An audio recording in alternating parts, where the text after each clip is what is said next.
Retro, let's get it. We in the chop shop, we live in the chop shop. We talking sports talk, we live in the chop shop. We in the chop shop, I'm talking sports talk. So turn your dials up, it's live in the chop shop. We in the chop shop, we live in the chop shop. We talking sports talk, we live in the chop shop. We in the chop shop, I'm talking sports talk. So turn your dials up, it's live in the chop shop. Yeah, it's lit in the chop shop. Turn your dials up in the drop top. They ain't based the debate, but they keep it fact straight. Going 30 for 30, let's do a first take on Facebook Live from 12 to 2.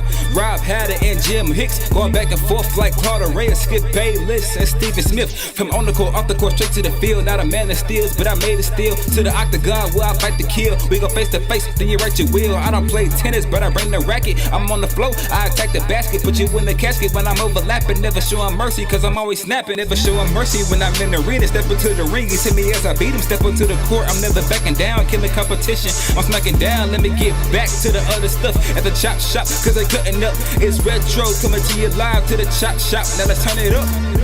Yeah, we in the chop shop, man. Shout out to Jim Hicks and Rob Hatter. You can catch the chop shop live from 12 to 2 on Facebook Live. Let's get it. We in the chop shop, we live in the chop shop. We talking sports talk, we live in the chop shop. We in the chop shop, I'm talking sports talk. So turn your dials up, it's live in the chop shop. We in the chop shop, we live in the chop shop. We talking sports talk, we live in the chop shop. We in the chop shop, I'm talking sports talk. So turn your dials up, it's live in the chop shop.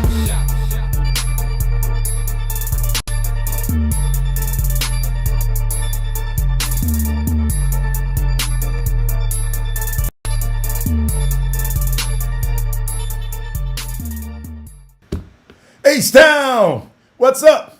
You know what time it is. It's time for the best 120 minutes of your day. The Chop Shop, the nation's #1 urban sports talk show, and also your midday sports happy hour. Yours truly, Robert Hatter, alongside Jim Cheat Sheet Hicks. Jim, come up in your seat a little bit, in your captain's chair a little bit, baby. Yeah, coming to you live from Houston, Texas, but we're broadcasting all over the world via Facebook Live and YouTube Live today. And it's a great day. It's a Tuesday. It's a unique day. A lot of stuff going on in the news. And, you know, talked about Russell Westbrook. There's rumors about Harden having, going to be delayed going to the bubble. But, Jimmy, Delayed why? Interesting subject. We're going to get there. We're going to have enough of that. But interesting subject, Jimmy. I was talking because some people heard us talking on the show yesterday. So I got a lot of text.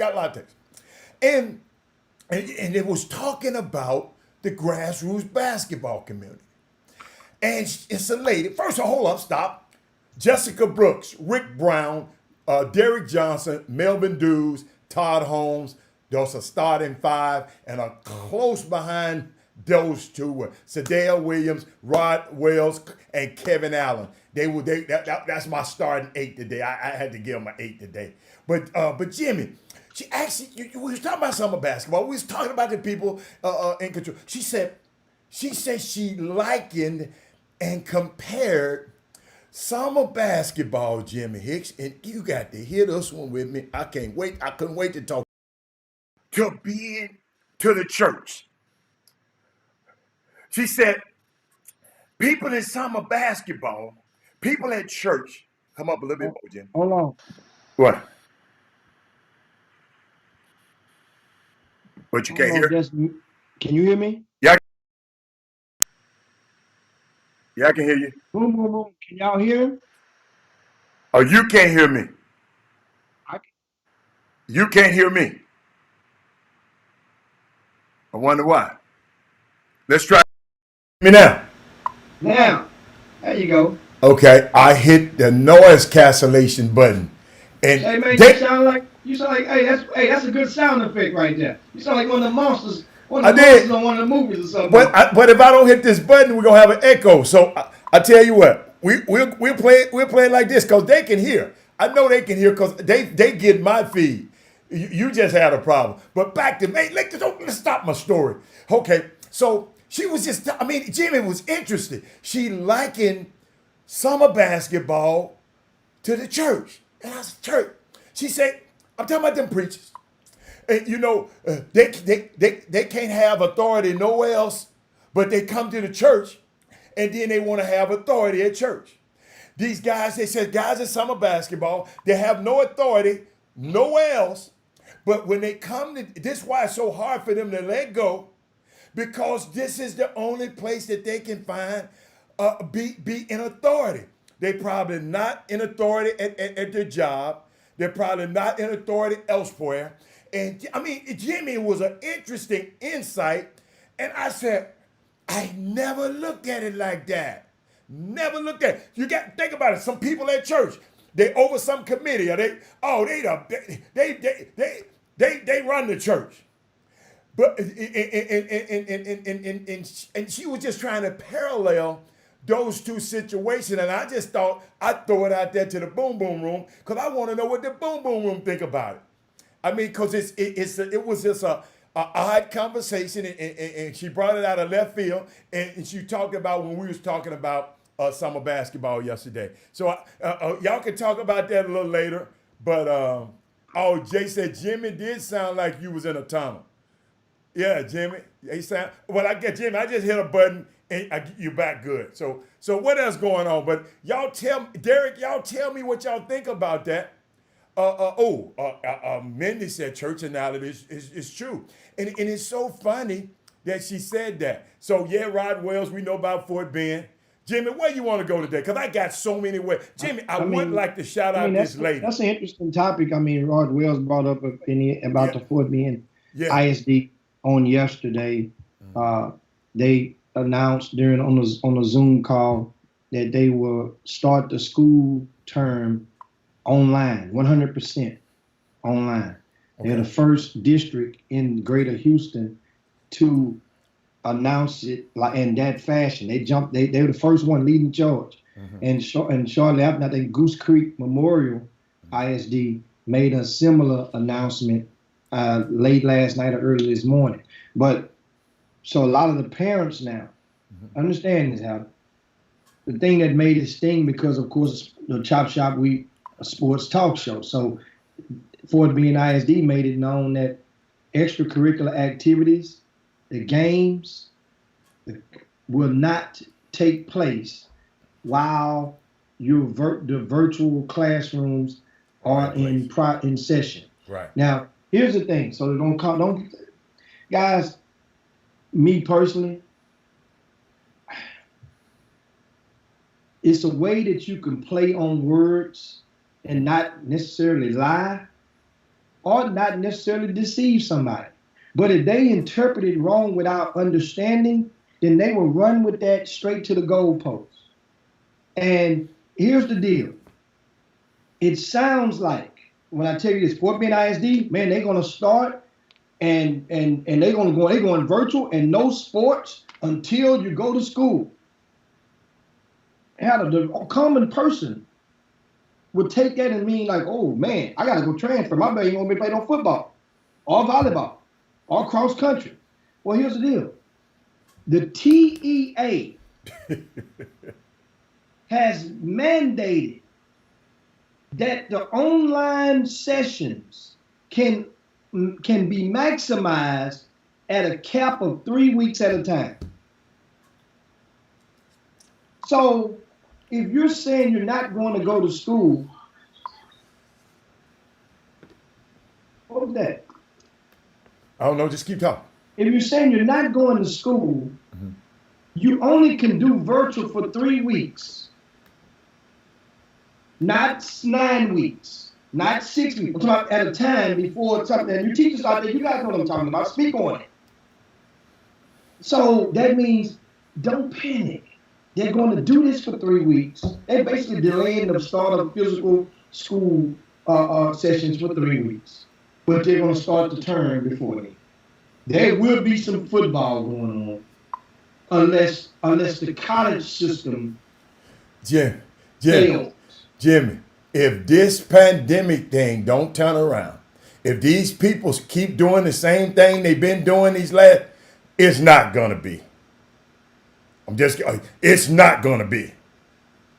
If these reports keep coming the way they are now, and it's just amazing to me how New Zealand can sit up here now. They can boast that New Zealand was one of the first people to really talk about it, because that's where that's near Australia. That's where Tom Hanks and his wife was, over in that area.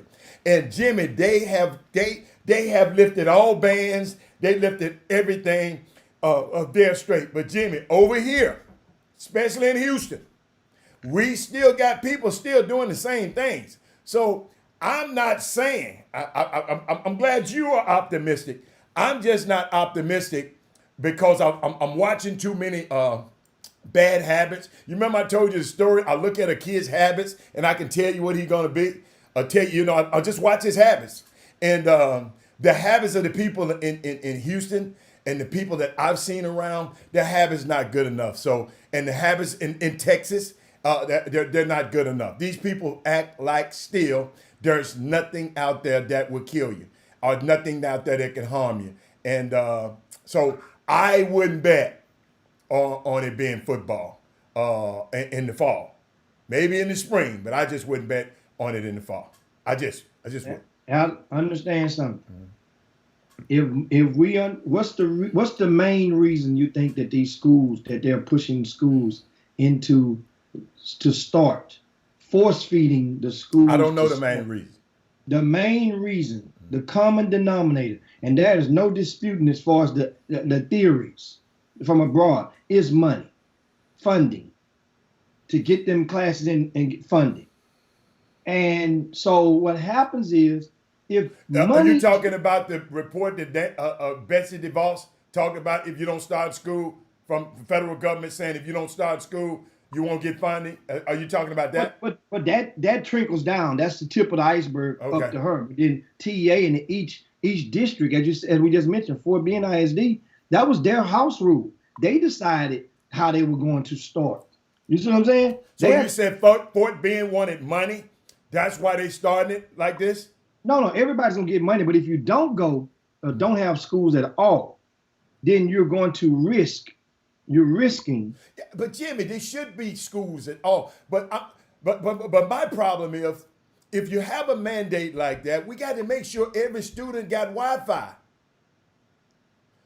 What if every student in your school don't have Wi-Fi? I mean, what if they're in a rural area that don't have Wi-Fi yet? How? I mean, like especially in Fort Bend, because they got some rural areas out there. So I'm just like I say, I just wish we would take it as the people. Just take this thing a little bit more serious. And let me tell you something. Let's police ourselves instead of waiting on anybody else to police us. But I know you're saying they got to start the school back. So every school might not be. They ain't got to. Huh? They ain't got to. They ain't got to start schools. They ain't got to. If the safety is over. No. I'm talking about, what about online school though? Yes, they're going to start that. See, initially, TEA made the mandate about 2 weeks ago, and say all schools nationwide. You have Texas, in Texas, right. TEA. All schools in this state, public schools that is, you have the option for virtual learning, or to open your doors and you can bring them on campus. Now, if you do virtual learning, you can't go and keep your kid at home on Monday, Wednesday, and Friday and say, I'm going to send him to school on Tuesday and Thursday. If you go virtual learning, then you have to do that until the next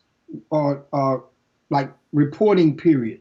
Like it has to be maybe 3 weeks at a time. Whoa. So you telling me schools are going to open physically, but you have a choice? So you mean it's some parents going to send their kids to school? Absolutely. I mean, understand this, Al, and this somebody brought this up to me yesterday, which is really, really, really intriguing. And this sometimes, like the NBA players, sometimes we forget about common folk. Let's say the person that works at dollar store. Understand. At the dollar store. The cashier at the dollar store makes probably about $10 an hour, right? I'm just guessing. I don't know, guys. I'm just giving it in that range. That parent at the dollar store, the cashier, that has 2 kids, well, it's cheaper. How can that parent afford daycare? School is the dual form of daycare and education for her kids. So that's a hell of a concern, and it really didn't hit. Sometimes all of us don't really think about the whole picture. That's a big chunk of society. Evidently, the whole picture, you didn't include in the whole picture that if you send your kid to school, something bad might get some. Have that been encapsulated in the whole picture? Well, what they would do is you would go on hope. You would say, and some people would say, well, I hope that these schools, since they're saying everything and they're putting everything in place, they've studied this stuff for 4 months, and I hope that they have measures in place to protect my kid, sending my kid there, because they're saying that the schools aren't saying send your kid to school. He's going to get a positive COVID test the week after. They're not saying that. They're saying we have measures in place that will keep your son or daughter safe. So that's the thing. But that person, otherwise, if there's no school, that parent that's working at the dollar store or at Fiesta's the cashier with 2 kids, it ain't no way. How much it costs them? So you're saying instead of leaving them kids at home, okay? Instead of leaving them at home, you got to have somewhere to take them because they can't. So it's a social economic problem. So the people who are gonna be hurt from this is black folks and people who don't. A lot of black people who don't have means. That's what you're saying. No. That's included in it because those are the people that the community that I know. But Jimmy, people of means. It's more white people in that situation than it is black people in that situation. But in the urban schools, they're not. That's the key. In our urban schools, such as HISD, that's predominantly Hispanic. So Wendy just said they paid $1,200 for 2 babies in daycare. That's a lot of money. That's per what? Per month? I didn't ask her. She just put it on the screen. It's popping up on my big screen. Rick Brown says daycare run us $2,000 a month for 2 kids. Hey, Stacey Houston, you're late to the party. Ain't not one time did it come out of my mouth that people don't have a damn choice. So don't put words in my mouth. I'm just asking a question. And if you ain't going to add to the topic, then don't add nothing. What's your solution then, Stacey Houston? What's your solution? If you're going to come on here and make a comment, let's have a solution. All I'm trying to do is get an understanding about this thing. I ain't got no damn kids going to school. I don't have no kids going to school. So I'm trying to get an understanding of it. Now, back to our regular schedule program. Jimmy, all I'm trying to figure out is, so you're saying it's a mandate that you have to go back to school. No, not to go back. When you're saying go back, I mean you have to start school. They mandated that schools would start. Schools would start. So you saying if you got some people don't have a choice. That's what he's saying. Some people don't have a choice. Well, some people may feel as though they don't have. How much does homeschooling cost? But then, if you I know. I'm just asking you a question. How much does homeschooling cost? I just asked a question. Wasn't loaded. Do you know how much homeschooling costs? Homeschool. If you're the person that's going to work, I know you can't. I don't know the fees. But Jimmy, incorporated with that. If you're the person that's going to work, you're saying what you about to say. If you're the person that's going to work, can't you homeschool them when you get back home? Does a homeschool have to be a certain hour? Alan, let's simplify this fraction. And with a degree of understanding. Mm-hmm. Most most all grown folk, not the kids you see, but the grown folk that are working as cashiers in your grocery stores or in your convenience stores, most of them, the vast majority, did not plan for life to end to result them as a cashier, meaning that something drastically went wrong in their planning of the blueprint of their life that resulted to them to be a cashier. So my point is, if that's the case, that person may not be equipped. Everybody is not equipped with the intellect to conduct homeschooling. Homeschooling is not an easy task at all, even though your kids are there. And I don't know the details, but I do remember we've had several homeschool organizations around the area. Loaded question. I just asked the question. No, it's not. It's not. Who says it's loaded? It's not nothing loaded about that. Yeah, and nobody says it's loaded. I'm just trying to find out, cause y'all saying well people ain't got this and people ain't. What are the people supposed to do then? That's the whole thing. What are the people? All you know-it-all people that's on this Facebook feed right now. What are the people supposed to do? What do you mean? What they're doing right now is that they're voicing their thoughts and they're complaining. They're complaining about it to people that's to the next person up the ladder, and that's what a lot of people are doing because those cries at that grassroots level of society is often unheard in the magnitude. This stuff is real, and you start thinking about it, it's like what and like you mentioned, those kids, they can't go. That person that's working at the cashier, no matter what store it is, they can't go to work and leave the kids at home in an apartment by themselves. They go to jail. So you got to make a decision, and it's like, dang. And then and it's kind of spooky. But if you have the option to keep them home, you have an option. But who's going to be there to keep them if you're working that 7 a.m. to 3 p.m. shift? What are you going to do with the kids? You can't afford daycare. You can't afford daycare. That's the thing. So it's like, and I understand. A lot of people may not have looked at it, and I understand. I saw one of the quotes saying that it's not the responsibility of the schools to babysit your kids. Yes, I understand it, but the way that you pay the taxpayer dollars, some people lean on the schools to, quote unquote, babysit their kids. And while they're babysitting your kids, that may not be the fresh choice of words, but they lean on you to help educate their kids at the same time. Now, this pandemic has taught many of parents. They know. I'm pretty certain that a lot of parents understand now.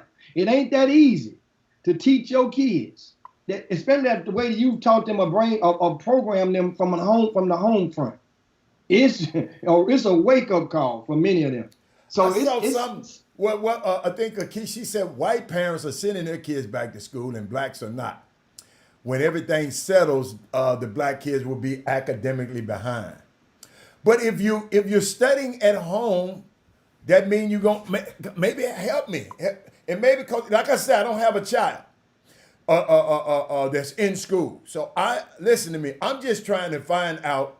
I'm looking for answers like y'all do because I don't have a teacher around me. I don't have an educator around me.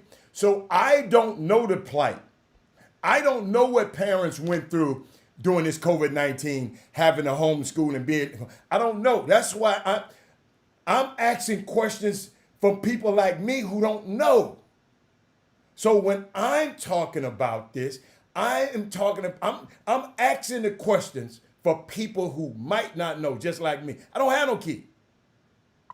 I don't have no little 6-year-old that if I got to go to the dollar store and work, I got to worry about my 6-year-old at home. So I'm just trying to find what are those people are supposed to do. That's all I'm trying to find out. What are those people supposed to do? Well, they're hoping to send their kids to school, or many of those people in those situations. The more you are affluent, the more affluent you are economically, the better choices that you are able to make. We got to take a break, economics. I done went through the break, through the stop sign. We done went to Galveston. So we're going to take a quick break. In a minute on the chop shop. You guys hang right there. Share the show. Good combo. Yeah, this is different. Hold up, Brett. Hold up, Jimmy. I had it. Okay, here we go. Jimmy, it's something new for y'all.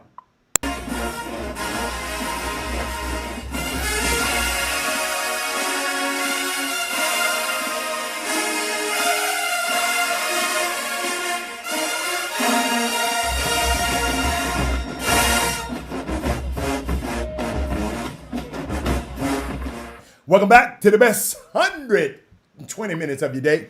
The Chop Shop, the nation's #1 urban sports talk show, and also your midday sports happy hour. Yours truly, Robert Hatter, alongside Jim Hicks. Jim, I just saw some pop on the screen. Somebody said something about fear porn. I said, wow, what the hell? It popped up. Jimmy, out of hook. Jimmy, I told you I got a new gadget. I got the big screen as my monitor now. So I'm looking up at y'all in live and living color right now, Jim. And I'm looking at the comments real big. So they popping up on me and they coming. So let's continue here because this seemed to be a hot topic. You know, we're a sports show. So Jimmy, we got to figure out a way to link sports into this. We already did link sports to it. There's no extracurricular activities in Fort Bend ISD until the students return to the brick and mortar classroom. Okay, gotcha. And now, meanwhile, they will be able to practice as far as cheerleaders and stuff. They can do their classrooms must be virtual. Now they can go have practice like football teams. From what I understand, that's the thing that's crazy. Football teams will still be allowed to practice. That's right. But like in your gym period, that 6-period gym back in the days, that has to be virtual. No games. So now what you have, you're going to have a lot of schools. Football is different from basketball. If a team pulls out of a game, it's hard to get an opponent for football. It really is. Very hard. Their schedules are made back in February. Now, luckily, remember earlier last month, North Shore and Shadow Creek was football defending state champions in 5A and 6A, respectively, were set to open this season live on ESPN versus De La Salle out of California. And I forgot one of the schools from the East Coast that Shadow Creek was going to play. Both teams pulled out a month ago. Well, Geico normally does that sponsorship package with ESPN that you see those games, basketball and football. Geico is normally one of the major underwriters of those projects. Well, luckily, that was 2 games. So the easy call is Shadow Creek playing North Shore to open the season, since they already was going to play, and that game is still expected to be televised. However, people are going to wait. HISD, Heather, on July the 15th, which is tomorrow, will be announcing their plans to return officially. So like Fort Bend announced theirs on July the 13th. Well, July the 15th, everybody is waiting to see what HISD do. Not that a lot of districts care, because a lot of districts feel like the upper level of a lot of districts around the greater Houston feel they're above HISD in a bougie sense. So they don't really care what HISD says, but HISD is the largest, the 3rd largest or the 4th largest in the country for school districts. So it's going to be intriguing to see, because how are you going to detail the athletics component? That's the thing. Because here's what you're doing. Bus drivers, cafeteria workers, the janitors. I know one district that the janitor didn't feel had a positive COVID test and still went to work recently in one of the school districts, in one of the school buildings. When they realized it, and the thing was, nobody else was allowed in the building, so that janitor felt that it was cool. But it really wasn't cool, because they're trying to basically detox the whole place. So it's kind of, man, it's what are they saying on the boom boom boom? What They just talking. They going back and forth. And guess what? And it's stressful. Keisha, I'm feeling for you. That's why I said I don't have a kid. I don't know how it feels. It's stressful to me just thinking about y'all's kids got to go through this. It's stressful for me to think that your kid had to go through a graduation. Some of the kids who had to graduate this year and couldn't really go to a proper prom or proper. It's stressful. Yes, it's stressful. But this too shall pass, ladies and gentlemen. If we do, see, you can't be out here doing all this crazy stuff to keep spreading the virus and then come home and talking about you're stressful though. You can't be out here having parties and going to here and doing. You can't be doing all that now.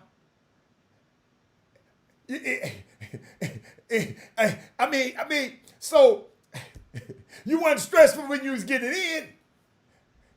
You weren't stressful with them guys, the people on the boat this weekend. I saw on the boat this weekend about 40 of them with no mask on, getting it in. And Jimmy said they couldn't drink. But Jimmy, I went home last night and I put on my mask. Hold on.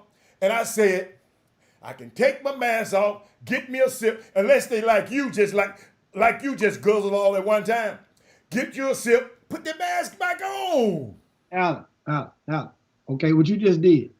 What you gonna do with your drink? Your hand, one hand. Jimmy, watch this, Jimmy, watch this. Whop, whop, whop, whop. And I'm back. Talking. Hold on. Most people that's drinking in a social environment. Jimmy, this is not the regular. Jimmy, we're not in a regular situation, Jimmy. Alan, understand something. If you have a room full of people that don't give a shit, then why the people that give a shit is concerned about the room full of people that don't give a shit? Excuse me. They giving a shit when their kids got to go to school. Guess what? They finna give a shit now. That don't have no bearing. If you're staying at home, it has zero bearing on you. Jimmy, right? Immediately. Jimmy. Now, it can affect you long term because that means it's delaying you from coming out. That's the only effect that it has on you. Jimmy.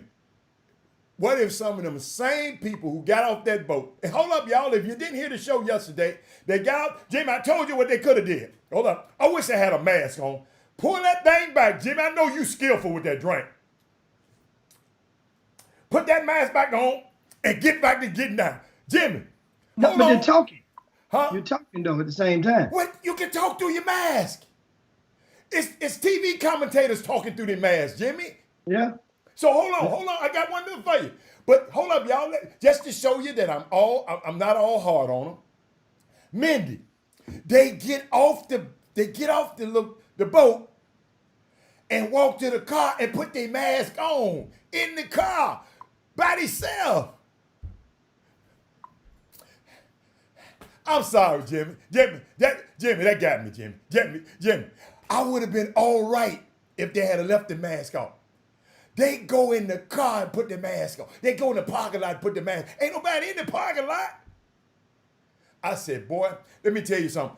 But some of those same people gonna be probably on this. Well, they from Louisiana. Talking about this is stressful. My kid can't go to school. But you out there trying to. Come on, man. Go. Let's read some comments, man. Cause I'm sorry, y'all. Well, I mean, first I got one, Tyrone. And welcome on back to the Chop Shop. Tyrone took a break. Come on back and Tyrone says, kids don't really get sick.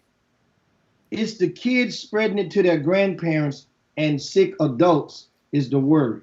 Kids aren't dying or being affected by COVID in any tangible numbers. This is Tyrone. You guys share your thoughts and come behind that if you like. What you got? What you see, Hatter? Man, Ricky Scott talking about I should have filmed it. Let's go back up. I should have filmed it. I did, Ricky, but I didn't load it up on the computer. I did. Don't you think I didn't? And Jimmy, I got a picture of my senior of one of the participants. Nissaville says shut down the city for a couple of weeks. I'm with that. Let these numbers slow down. So Jimmy can't go to the restaurant no more. And the conversations could become obsolete. Dude, Soon as that man said y'all can go outside, that man put on his brand new hat and got out of there. Come up and screen a little bit. Come up, Jim. You're still low. Just no, yes, man. Yeah. But hey, so and I understand some of y'all. Y'all couldn't have survived in New Zealand. New Zealand has shut that thing down. And now guess what New Zealand's doing? They back getting it in on the beach and everything. But us over here, oh my God, you can't tell me. The lady in the Whole Food store want to fight everybody in the Whole Food store. You can't tell me when I wear a mask. I said, wow. Let me tell you something. Over these last 3 months, I've seen people. You Jimmy, if you see something good, you know what I'm talking. I ain't looking at the same time. But it's crazy, man. Shut this thing down again. And Joe got. I mean, and Joe Baldrige. I mean, he says economic hardship doesn't help make better decisions. It usually only leaves one decision: continue to work and send your kids to the front line, school, which means those economically hardship families will be the guinea pigs for this return to the brick and mortar. So send my baby to the front line. You have no, if you're economically disadvantaged or hardship in such fashion as that cashier, then you ain't really got a choice. Hell, like you're saying, what's the choice? They really don't have. They think or they feel that they don't have the choice. Now, you can always go get grandma. That's what grandma was for back in the days. Grandma can keep the kids, but we're dealing with different situations because what type of person are you? If you don't know if your kid is COVID negative or not, but you want grandmom to keep the kid, and that's I mean it's a hell of a situation, and it's going to put strain on many of families because that's when the stress comes in. This is what I'm gonna do, like y'all. Angel mentioned, you see what Angel mentioned a hell of a point. Go. He mentioned, I mean, and it's almost you're talking about. I'll paraphrase what Angel says. Okay. If you take your kids home, keep them home. Okay. Right. Then family sometimes gonna get stressed out. Right. Because of the compounding level of the workload, and you have to be on top of these kids doing this and doing that with the virtual stuff. So then you send them to school, and you're putting them at a supreme risk, a greater risk from being around all them strangers. And the teachers know, especially those kids like around the 4th grade, 5th grade, that's old enough to know what's on TV at certain times and read the TV. Those kids know. I know me, I was mischievous. I'm coming in the classroom and I'm coughing on purpose. Rudy Gobert. So you agree with Rudy Gobert then? No, but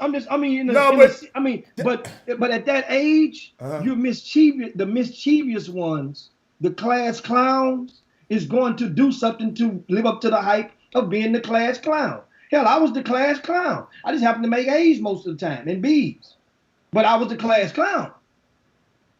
You see, I was the guy that told. So that means every other class has that class clown. Those are the ones. And misery loves company. I got a question. Do the schools have a budget that require them to sanitize the place like the NBA bubble? I mean, not like the NBA now, but do they have a budget that we can be able to keep the kids at least? Cause y'all saying, I'm just trying to find out something. Y'all saying kids don't have a choice, but I just want them to be safe. That's all. I just wanted to be safe.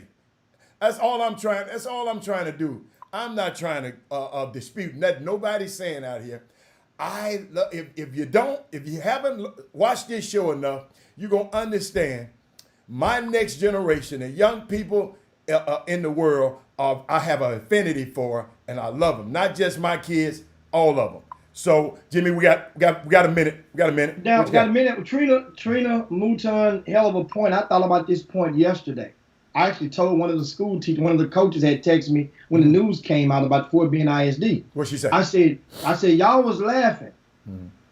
Y'all meaning a lot of, collectively, the city was laughing and mimicking legacy of the School of Sports Sciences. And I'm telling, I say, if anybody live over near that north side, they about to come up. Because they opening their doors. And they're opening up, I think, at the 1st of August. First week of August in Legacy. And know what that means? If your school is not going to have sports and a person live on that side of town, that parent, not every parent ain't concerned about the TEA rating as the next. That they're going over there. They're going to transfer. Transfers are going to be epic. They really are. Yeah, think about it. If you got to homeschool, if you're virtual learning, then I transfer. Who's doing the home check? That they call it the welfare check. Who's doing that? To find out you transfer that somebody gonna come and check to make sure you live there? Who's doing that? What school administrator is doing that? That's a good point. Walter Yates, man, if you make another comment like that, man, I'm gonna block you. I'm gonna do the Nissaville on you. He talking about millennials are the reason we can't beat this thing. They refuse to sit their butt down. No, man, these people I've been seeing ain't millennials. They grown-ass people. So don't just put it on the millennials.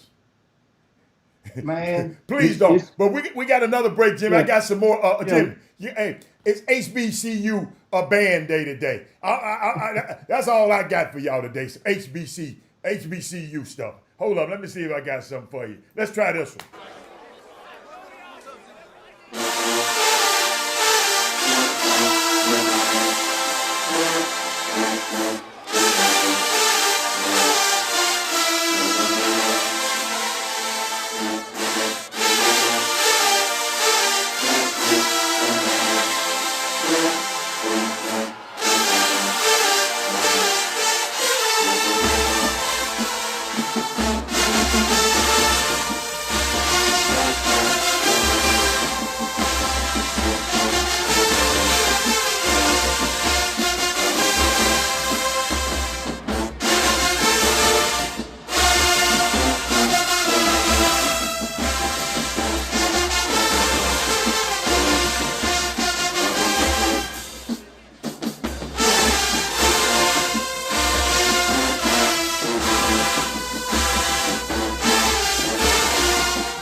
Welcome back to the Chop Shop, your midday sports happy hour, the best 120 minutes of your day.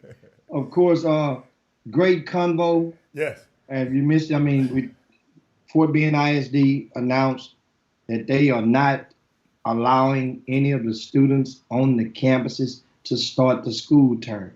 However, as I kind of gave I tried to give some understanding. According to the Texas Education Agency, the TEA, all virtual sessions are restricted to 3 weeks at a time. So that'll be that reporting period will be 3 weeks. So my theory is Fort Bend ISD is going to start the the term off next month, virtual learning for 3 weeks to get everyone acclimated to the process on an even scale. Like right now, everyone is not acclimated because they're only the people who have opted to go to summer school is taking those virtual classes right now. You see, even in the fall, some people did in the fall, even in the spring, some schools, some did not, some students did, some did. So, but this way, everybody would be in unison, because if it comes down to Fort Bend ISD having to, are they closing the schools, or the second wave hit, then they will be ahead of most, because everybody would know what to resort back to. That's what I think. So I'm giving them a thumbs up for this right now. Really a thumbs up. Now, the people that are panicking about the scholastic sports and the extracurricular activities, stop. If you, and hell, I mean, first of all, in Fort Bend ISD, I think is Fulshire Fort Bend ISD, or are they Katy ISD, Adam? I don't know. Or they Lamar Consolidated ISD? I think they Fort Bend County. I think Fulshire. You guys let me know. Teachers out there, let me know. Meanwhile, we'll go back and we'll join reading a lot of your comments, because a lot of you guys are making some very valid points. Oh, yeah. And thoughts you're putting out there. And on this day, and we're going to give. Martin Vaughn said something real key. Martin, that's why I asked it. He said they don't have budget for books or classroom teaching aids. How in the hell they going to have a budget for sterilization? Well, the extra budget for the sterilizing part is coming from an infusion from the government. Why don't the government infuse it anyway then, Jimmy? For just learning. That's infusing on all districts. Gonna get an extra. They're gonna get extra extra bump on every budget. Every district every public district nationwide is gonna get that. Just like small companies got. You think got stimulus packages? They're going to give them money and supplies. Some big companies got stimulus packages too. Some big companies got stimulus packages too. Oh, absolutely. Guess what? LeBron's company, Spring Hill Entertainment, they turned it down. They said, "No, we don't want that yet." Yeah, the Lakers turned it down. Yeah. They had $4 million. But guess who didn't? Guess who did? Guess who took that money? Who? Rock Nation took that money. They took it? Wow. Rock Nation took that bread, baby. I had a whole topic for us to talk about it, but I saw the comment. What? And of course, I'm reading through them, and there's so many good ones. Hold up, I'm going back. Now, and Andre Branch said, we have options in my district, right? Okay. Online or in person. We have 9 weeks. I'm concerned for my health and bringing something to my family. Now, explain this to me. If the TEA says that, because this is the part I need to be defined on. I know I read what the TEA said, the online, the virtual, something about 3 weeks. They recommend. Is that a recommended 3 weeks, or is that mandated? You only can do the virtual 3 weeks at a time, because now you're saying you have 9 weeks. So I'm lost. Teachers, help me out on this now. Help me out. Help us, teachers. And Jacques Amon say Betsy DeVos trying to divert federal funds to private school. Hell, she been trying to do that. That was last year. Come on now. And see, that's another thing. That's why sometimes you gotta. We have one. I asked about Fulshire. We have one viewer. Cedric say they're in Fort Bend. What said Lamar Consolidated? Fulshire is in Lamar Consolidated. They're not in Fort Bend. And so now don't forget, guys, coming up at the top of the hour. Yeah. It's some really, really intriguing news. That sports. There's a junior college. Of course, the Junior College Association, National Junior College Association, came out with some news the other day about shifting sports from fall to the spring. Mm-hmm. And one area, junior college in Texas, that is, has announced on yesterday evening that they are canceling all sports, not for the fall, for the whole term. JUCO. JUCOs. Just one JUCO. Here's the thing, Adam. The sophomores at that junior college, where can they go right now? They can't stay in class. They can't finish class. And understand. We want the head coach of that college is going to join us. Okay. In about 5 minutes. I got something for them then. I got something to explain what they're trying to do. I mean, this is just came out. Breaking news. This is huge. So think about it. What about the freshmen? The freshmen non-qualifying. Normally, if you're non-qualifying, I mean academically out of high school, you have to go to junior college. If you go to junior college, then you must graduate before advancing to keeping your hoop dream available at the Division I level. Well, that means basically what they play. I'm thinking they probably would play in the red shirt everybody if you want to stay. But you just can't go where you want to go. There aren't spots available for everybody. That's my thing. Spots ain't available. That's why it's so important. So here's what that means. All the unsigned seniors who just graduated in 2020, they're looking for spots. These are now potentially up to 12 to 14 more talented basketball players with experience for those sophomores that are on the pecking line, probably ahead of you now. So he'll be able to answer a lot of those questions, right? Ooh, man. I got something for you, Jimmy. Before we go there, let's go. I got some interesting stuff, and it made me say last night. I read an article. It was talking about Brian Urlacher, Travis Kelce, DeMarco Murray joins Jennifer Lopez and Alex Rodriguez in a bid to buy the Nets. Also, Jimmy, Bradley Beal is a part of the group. That's the buy. Check these athletes out, y'all. Let me show you the power of being an athlete. Jimmy, then I went down the thing a little bit, because this owner want to sell the Mets. This the owner.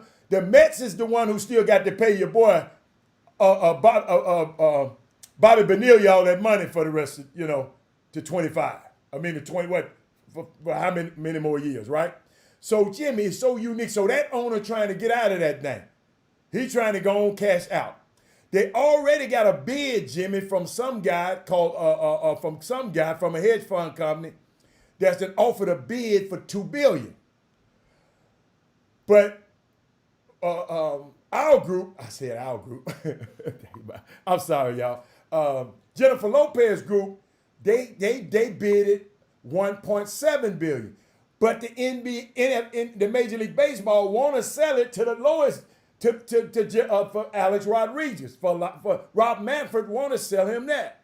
So Lopez and Alex Rodriguez put up $300 million of their own money. Jimmy, Mason Plumlee, where he get some money from? He must took care of his money. He is one of the buyers, one of the minority buyers. Joe Thomas, Hall of Fame offensive lineman. He is one of the, Jimmy, I'm just trying to show people in sports, these new athletes, they're growing up, they're growing up and having an example of watching a Magic Johnson.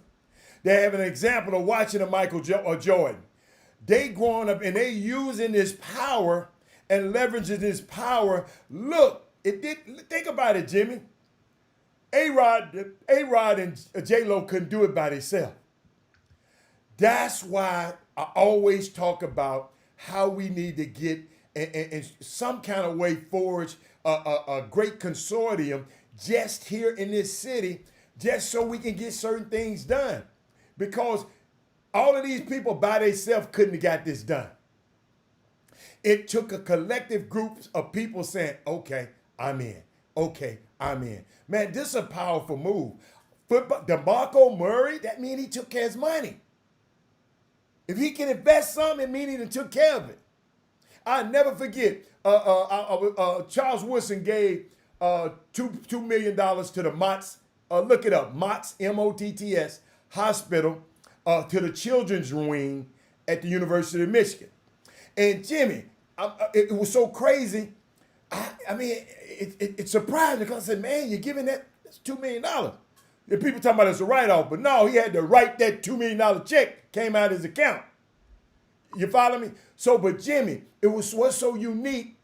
He went up there for a golf tournament, and he wind up visiting. You know how they go do charitable thing and visiting some children's hospitals, and he just felt for these kids, born with birth defects and born with problems, and their parents have to leverage everything. So he planted the seed money, that $2 million, to start the Motts Hospital at the University of Michigan.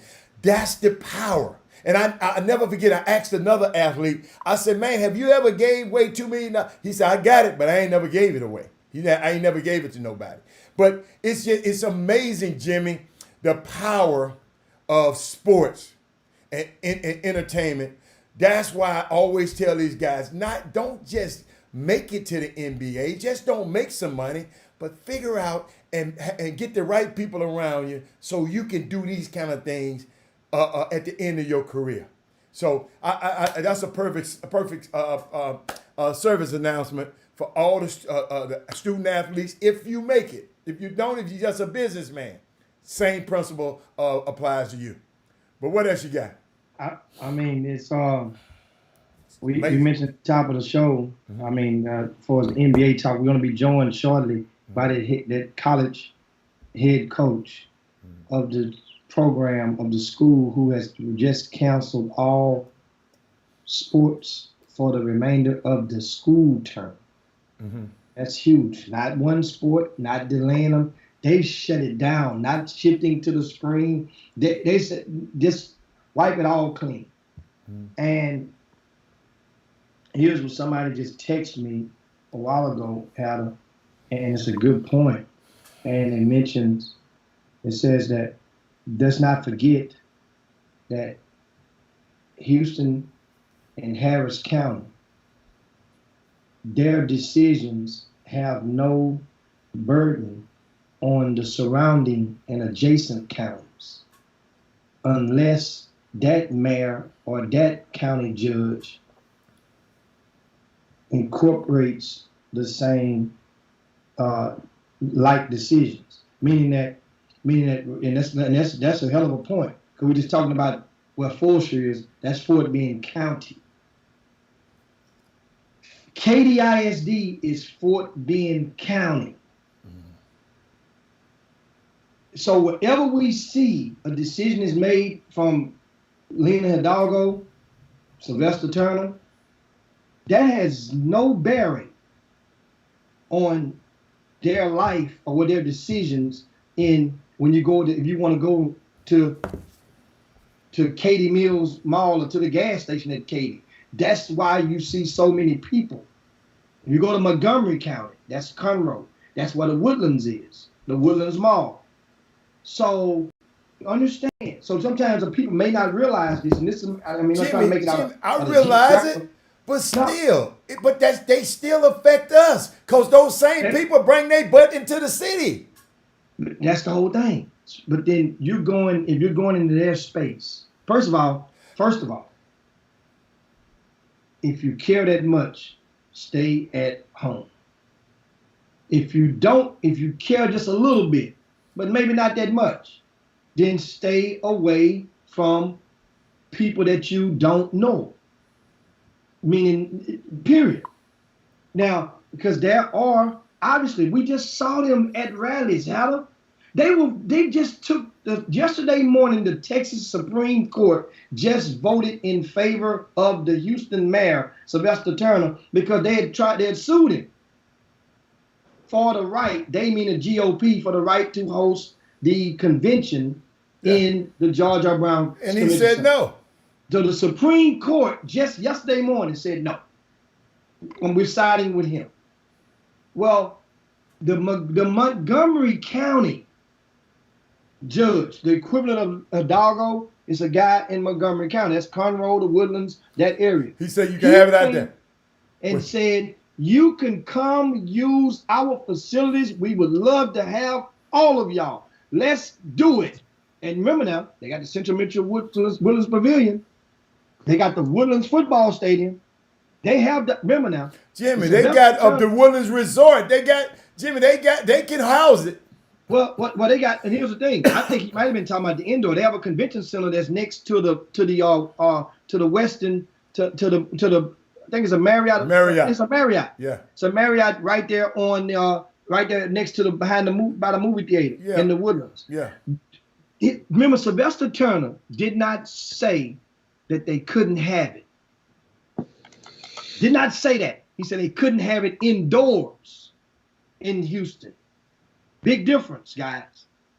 I mean, they could have. It became a. Think about it. They could have easily went over to Del Mar Stadium, rented it out, right there by the Galleria. Not whatever hotels you were using, still right. They could have used that as a convention. You're not. Remember, you claim only 6,000 people would be there, and I know where the 6,000 number came from because a lot of the GOP was embarrassed by advertising that 20,000 plus would be at the one in Tulsa when only 6,000 some odd showed up. So they say 6,000 this time. But anyway, we got our guests coming up with us. We go to a quick break, come right back, and we're going to get into that conversation and find out what the hell done happened down in Lufkin, Texas. Be right back on the Chop Shop. 1, 2, 3, let's go! Hey!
Welcome back to the Chop Shop, your midday sports happy hour, the best 120 minutes of your day, as promised. And I mentioned you guys last segment.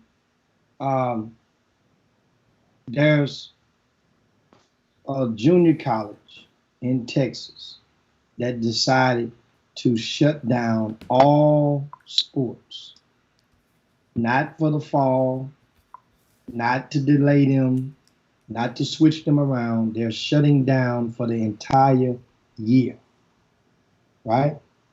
So this news just came out yesterday. Now, school is getting ready to, a lot of these players, a lot of these students getting ready to return to school. School is still going to go that on, but the extracurricular activities will not. And if you are a parent or a relative, or if you've ever been in college, can you imagine you're getting ready, you got your bags halfway packed, and this school did not have football, so it didn't affect that. But you played volleyball. You got your bags packed, you're ready to go and return back to school, and they hit you in the stomach with the news that they are canceling everything. Well, we have one of the head coaches from that school joining us on the Chop Shop today, and that is Nick Wade, right? Yeah. Nick Wade. Let me click Nick in there. Let me get Nick in the building. Okay. And he's in the dressing room. Now you got him posted up now. Yeah, I got it. Nick is the head men's basketball coach at Angelina. Angelina was predicted to be one of the top teams, possibly win the conference this season. Yeah? I'm listening. And somebody done went and left the gate open and pulled the plug on the basketball program. Coach, welcome to the Chop Shop. I'm trying to add a little humor to it. I know it's a sad day in Lufkin, Texas, but welcome. And how are you guys doing right now up there? First of all, thanks for having me. I hope you guys are staying safe, your families as well. I think devastated is probably the easiest word to go to. A lot of tears on our call yesterday, just because, a lot of people, it's a lot bigger than just the season and some games. Being a young coach like I am, and this being my second year, I've got kids who are the first in their families to go to college. I have international kids that have left their families and are going to college, and those kids right now are working to help support their households at this time. And this late in the game, them maybe not being able to continue their college education and change the trajectory of their families, of their lives, of the people around them. That's a tough pill to swallow for all the parents that may be watching out there. It's really not about these games at the end of the day, because in 8, 10, 12 years, you forget the scores, you forget how many points you had, you forget who was there. These are the lasting effects that happen when you choose to drop your baby off with somebody. And I think that for me and my assistant, Zach Kirscher, was a lot to stomach yesterday. And it's even tougher today because it really hits you, and you don't have time to sit and wallow and be pitiful. You got to make things happen, because guys' livelihoods and lives are on the hook here. And if I'm worth anything, and if my name is worth anything, making sure those guys are set up to continue their academic journey is the only thing that's important at this point. So, wow. And so, who made the decision? Where did they come from? The president, the athletic director? No. Yeah. We got a call. I want to say Friday, that we had a emergency meeting on Monday, and that we were just told in our meeting that at the end of the meeting that sports would be suspended just for the year. So it came from our administration. I would just like to say that our administration, it's easy for us on the outside to sit and talk about how easy it is to continue to do things. There's a real virus going on out there, and if one kid was to pass away over sports, it wouldn't be worth it. You know what I mean? So them trying to make sure everybody is safe and everybody going forward, those things are on everybody's mind. Also, whether people like to talk about it or not, financially, this is a struggle as well. There's monetary things that come along with this. So those things, they thought it was best at the moment just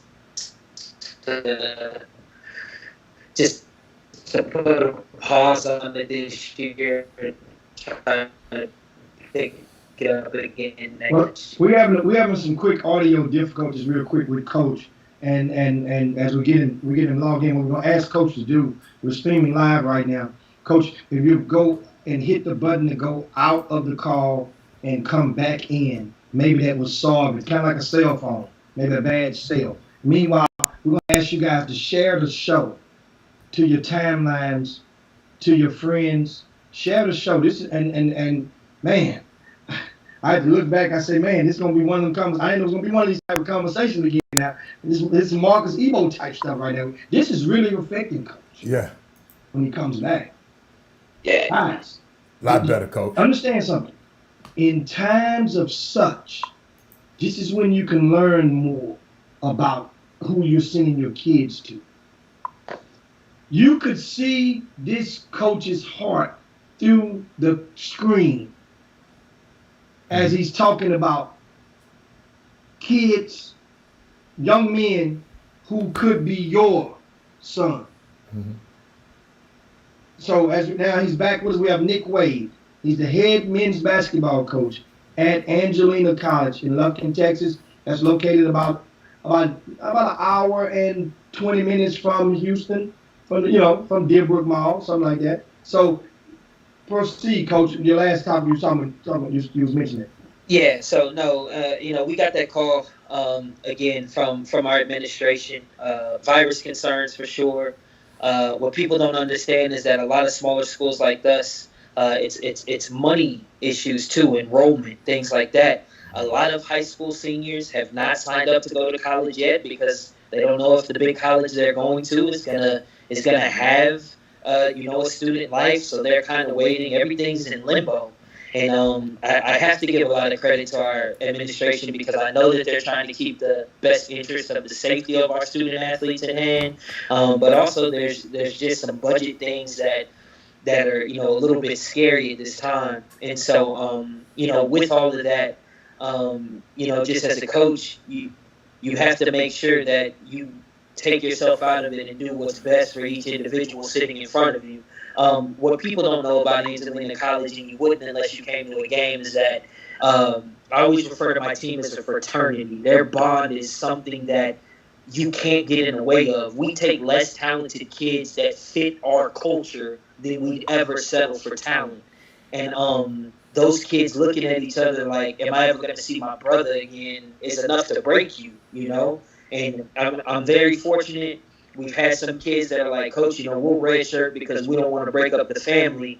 But again, I don't allow our kids to speak out of emotion. We need to make sure that I can do what's best for you long term and not what's best for me and us trying to repeat as Region 14 champions. And that was humbling. And I had a couple hours to myself to kind of go through those emotions. But at the end of the day, we will always be built on what's best for everybody around me and not myself, and I mean that. So, you know what, Coach Wade?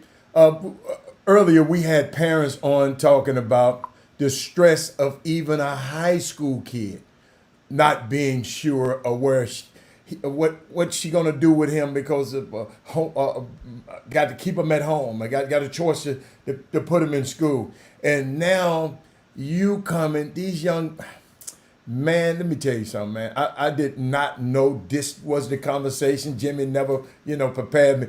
Like he said, we just wing it. But wow. And you are the CEO of that situation, so you got to oversee this thing. And you got how many players on your team? We got 18. And, you got So you got 18 lives. Right. That you got to help navigate through this stuff, and then you as a coach, your school and your administrative, they probably going through changes also that going to affect you personally. Right. So I'm sorry. I want a picture. Sorry about that, but I just wanted to take a picture of what this looked like. March 12th or March 13th, we cut down the nets in Bossier, Louisiana, and we won a championship. Mm-hmm. We were headed to the national tournament. Mm-hmm. That next week, in the middle of the week, we had a shoot around in the morning, and we were coming back to start game planning. We were going to play Western Wyoming. Mm-hmm. We got word that they had moved the national tournament back. So since they moved it back a month, what I did is I sent all our players home because everybody knows that basketball is the longest season. Yeah. They don't get Thanksgivings. They don't get Christmases. They don't get spring breaks. They don't get Easters. They don't get those. Right. So I sent it home just so they could get a pause, and they were so, emotional high, emotional low. Like, I just wanted them to be able to rest, see their family, and remember why they were playing at such a high level.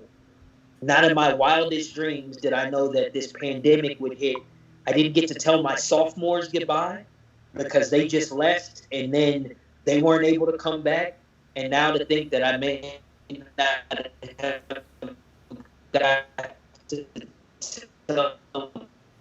We got the audio difficulties are hitting right in again, and guess what? We're gonna keep stepping, and with Coach, and he'll just you go out and come right back in. You did a while ago. So the cell can be. I'm trying to mute him, Jim. So hey Nick, Go out and go back in again, Nick. Try it again. Let them go out and come right back in because it's internet. They making cuts around Lufkin. Yeah. They cut the whole program. They trying to cut the coach internet off. So we're gonna get it. We're gonna get it in. We're gonna get it. He back. He back already. We ain't gonna let the devil defeat us today. Get this message out, brother. Come now. Start back. So like I said, to think that I maybe didn't even get to tell my freshmen by it just made me understand as a coach how every single word matters. How every single word matters. How even just saying good job matters. How even saying goodbye matters, because then you're hit like this and you just never know. And I've been very fortunate in my short career so far. I've never had to deal with the death of an athlete or anything like that. And this isn't comparable, but it is comparable in the points of you never know when that last moment is. So if there are any players watching, you never know when that final horn's going to go off for you. So all those people trying to push you to do your very best, it's moments like these where you realize like what they're saying and what they're trying to convey to you, because you just never know. And then we get hit in the middle of July, and everybody that knows college basketball and college recruiting, scholarships are not nearly as ready available. Like we said, we're not the only school. Every school around the country is making cuts. Yes, sir. You know what I mean? Mm-hmm. It is a different level of panic, a different level of work, a different level of dedication that I have to take myself to make sure that at the end of the day, even if the basketball thing doesn't work out for this year, the foreseeable future, that I can get these young men degrees in their hand so that they can give themselves a fighting chance to provide for a family down the road. And that's just where our head's been at. So I had to clap up for you that time, Doc. That was unbelievable. Now, Jimmy, what else you got? When were your players set to return to school? We were bringing them back the first week of August. They always come back the first week of August. And, it had changed, like everything has in the pandemic. At first it was going to be they were going to come back the first week of August.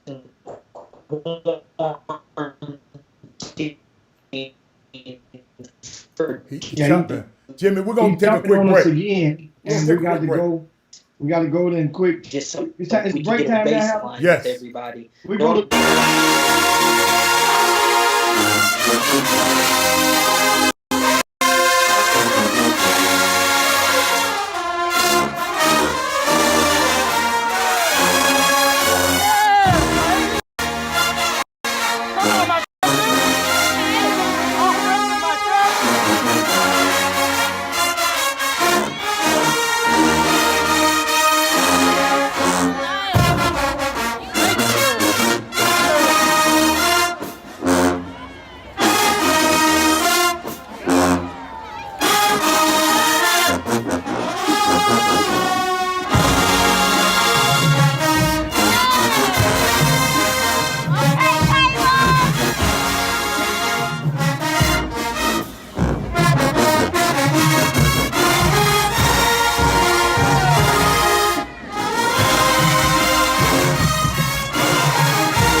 to the Chop Shop, your midday sports happy hour. We are indeed the best 120 minutes of your day.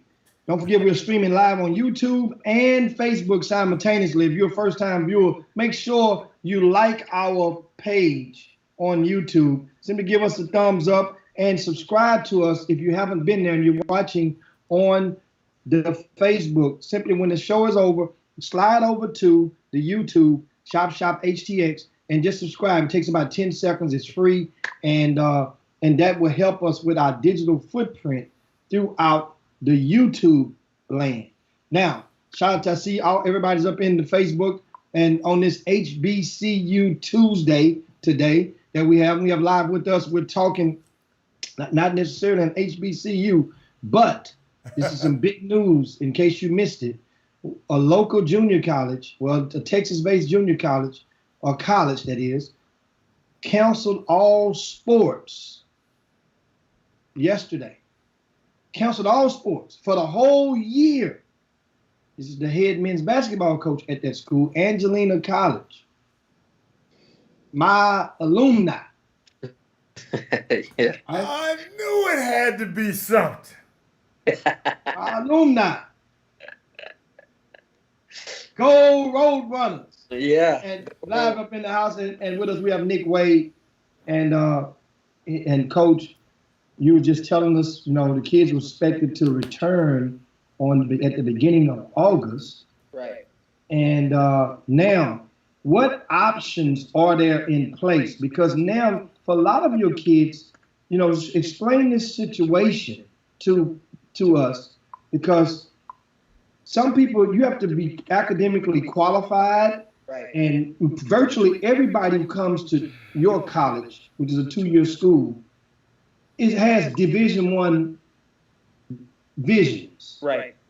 So, but in a 2-year plan, or some cases a 1-year plan. But right now, most Division I schools have their rosters set. So what happens? What options do you have? The first thing, I need to make sure to give credit here. My assistant coach, Zach Kircher, who's from Houston, went to St. Pius, things like that. He's done such a great job academically. All of our boys are on pace to graduate. So we have a couple options. When we've explained it to them, if they wanted to, if they didn't want to leave, they could redshirt this next year and we could pick it up in the 21-22 season. If they wanted to reopen their recruitment, although it would kill me because we become a family, I'm supporting that, and I'm going to get them wherever they would like to go. Okay? Then we have the option of, possibly them going, like, for instance, our freshmen. If our freshmen wanted to reopen their recruitment and go somewhere that's playing, we would respect that.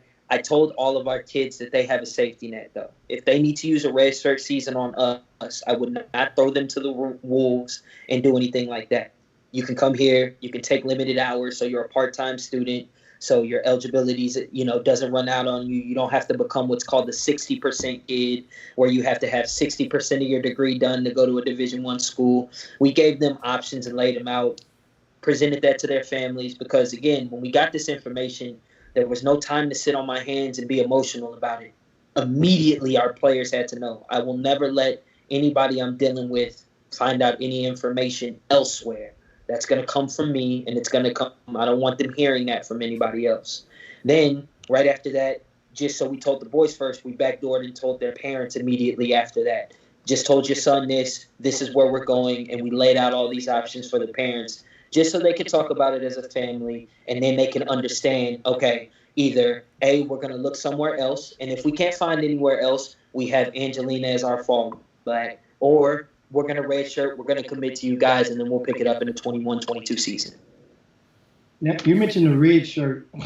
Explain this about, can you explain so people can have understanding about red shirting, and what does that mean for eligibility, and the part-time versus full-time status, how that affects or goes into play with this red shirt? No question. So red shirting is basically taking a year. There's many reasons you can red shirt. For instance, I had a kid on my team last year that red shirted because he wasn't on pace to graduate. All right, we're all about getting their degree. So you're not going to play this year. You're going to remain in school. We're going to put you on a degree path. So A, you can go Division I if you need to, and B, you don't use a year of your eligibility just sitting on the bench while we're trying to get your grades correct. It ended up working out for this kid. He ended up signing a Division I scholarship to University of California at Bakersfield, and now he's moved on and been able to do that.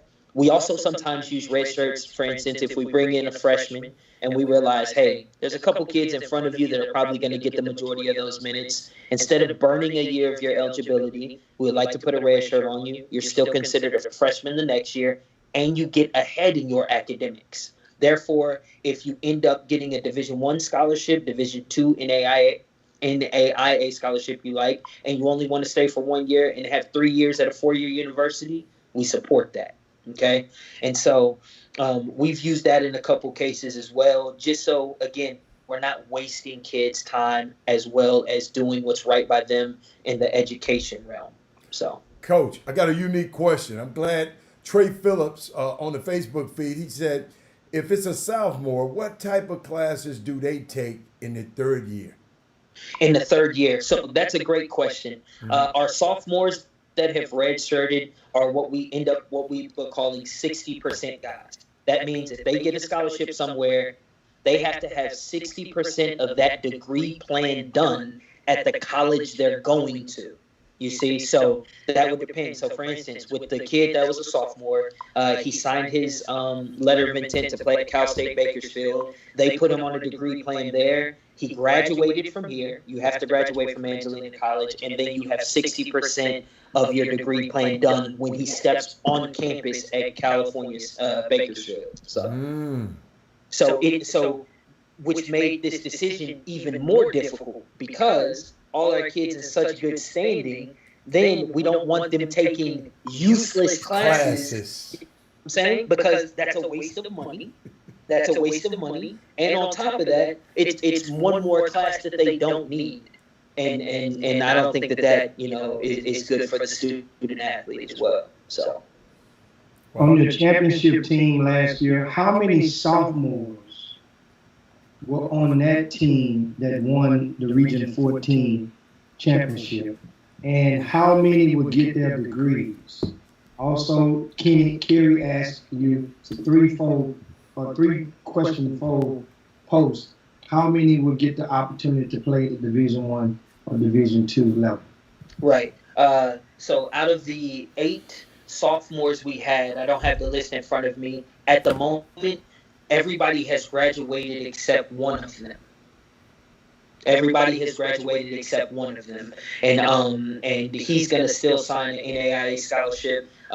When you get in transfers and they have certain degree plans already, it becomes difficult. So when you're transferring schools, that's one of the things to keep in mind.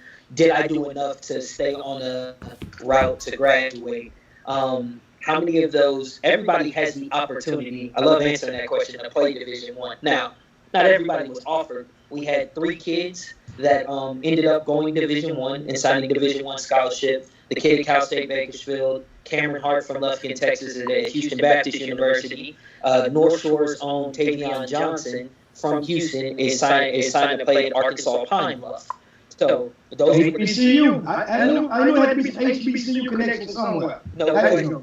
And on top of that, there were 2 kids that did not take Division I scholarships, although they got the interest because the Division II schools were either just as good or showed them more love and it was a better fit for them. Interesting. Now, so how many you're offering your team this year? You lost 8 sophomores. Right. You say you have 16, 17 on the roster right now? Yes, sir. And you offering them a chance to redshirt. Right. From your starting 5, Right. projected starting 5 for this upcoming season, how many of them do you think are actually going to redshirt and stay with you guys versus leave? 4. And the only reason, and I'm not going to say the kid's name, who's a Houston-owned kid, went to high school off of I-45. So if you know Houston basketball, you know what I'm talking about. I think he would redshirt because he loves us and he loves the institution and loves his teammates that much. He has so many Division I opportunities today. We're going to sit down with his family and see if that really makes the best sense for him. But, and I'm going to take me out of the equation. My team loves each other that much that they'd be willing to make another run at a championship and sit back and wait a year. And that's my God's honest truth. Now, I also have to be honest. If they get an opportunity that's better than what I can offer them, I am going to be very honest about that. Of course, I would love to keep you and love to keep this going, but I'm not going to let you turn down an SEC offer, you know what I'm saying, a Big 12 offer for you to do this one more year. You've earned it. You need to take this. So, I got one for you. Shaquetta. Shaquetta asked you a question. How does it work with incoming freshmen that have dual credit that they are transferring in from high school? Yeah, so that's a great question. It's no different. On their transcript, those classes will already be knocked off on their degree plan. So if you come in with dual credit classes, you actually have to take less classes in college to obtain your degree, and so you really come in with a leg up. And we have another question is from Melvin. He's asked, how hard is it recruiting the sneaker team organizations when everyone think they're one and done players? It's not. It's not hard because the way we are at this institution, if your goal is to be a one and done player, we support that. Now that comes with work. It sounds good, and it's not as easy as it sounds because a lot of people, like they think JUCO is this 13th grade type basketball. Yeah. It's grown man basketball here. Are everywhere. But like we said, we always, at the end of the year, we talk to every parent. If they have an offer or something that they love, we support that. And that's the only way to run it. Because if it's really for the kids, why would I try to keep a kid at a junior college one extra day than they need to be? It makes no sense. So if they get something and their families love it and we love it, we're all in for it in that kid. And it's part of being a 2-year school, and it happens at 4-year schools now. Nobody's immune to that. But we would never try to keep a kid for 2 years just because they're that good of a player. They're going to help us win for 2. Our goal is to get them degrees. Our goal is to get them onto their next spot and something that they love. And if we can do that, whether it be in 1 year, 1 semester, or 2 years, we're going to sign up to do that. Jimmy, I missed something, Jimmy. One and done? What you mean by one and done? Wait, hold on, Jimmy, Coach, you didn't have quick. Jimmy, what do they mean by one and done? One and done going to the league? What do you mean by one and done? Jimmy, do you remember? I'm asking you. I didn't see the question. You asking the coach or you asking me? No, I'm asking you because you read the question to him. Yeah, I was reading the question. What did that person mean by one and done? I think. What you think? Due to the fact that the question mentioned sneaker programs, so a lot of those kids, a lot of them who play on the 17U of a sneaker program have distorted visions of thinking that they're all high majors, possibly all going to go and get some bread. They'll do one I'm talking about the one and go where after that one. I'm just trying to find out where they go. You'd be surprised how many people who don't make the McDonald's game, who ain't ranked in the country, thinking that they still going to go and pick the college where they're going to do 1 year and they're going to show everybody, prove everybody wrong, and they are gone. Is that kind of on the mark, Coach? Coach. Yeah, that is kind of on the mark, unfortunately. Go where, Jimmy? You ain't told me go where. Understand, their one and done is not the equivalent to the NBA, so to speak. They're saying about getting paid. So their one and done gets them to Israel, gets them to Turkey, gets them to Mexico. That's their vision of one and done. All I'm asking for. I didn't know that. I'm trying to some clarity where one and done and go where? To the bubble? Are they going to the bubble? Are they going to the Hubble? To the shovel. I don't know. I'm just trying to figure out where they're trying to go. I mean, get paid legally. Okay. That's like our guy McCoy, who represents and helps funnel a lot of those kids, a lot of the players overseas. That's his thing. To him, that's the best route to go. For a lot, he'll give you a sale all day long as to why you should go overseas versus playing in the G League. If you let him tell it. So guess what? Each his own. But that vision is there. And a lot of them. I didn't know that. I did not know that. I'm sorry. Not Tom going to JUCO, saying he going to JUCO and go one and done from JUCO. I've heard it go one and done from college. You know, from a PWI or something like that, but or a major conference. But I'm talking about. I've just never heard it from a JUCO guy, man. A guy that's going to JUCO. I just never heard that. But do we have time for a break? Huh? Yeah. We got one break and then we take it on to the top. We go quick break, guys, and we come right back on the Chop Shop with head coach Nick Wade, Angelina College. Wow.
Welcome back to the Chop Shop, your midday sports happy hour, the best 120 minutes of your day. We have Coach Nick Wade, Angelina College, men's basketball, the Region 14 defending champs.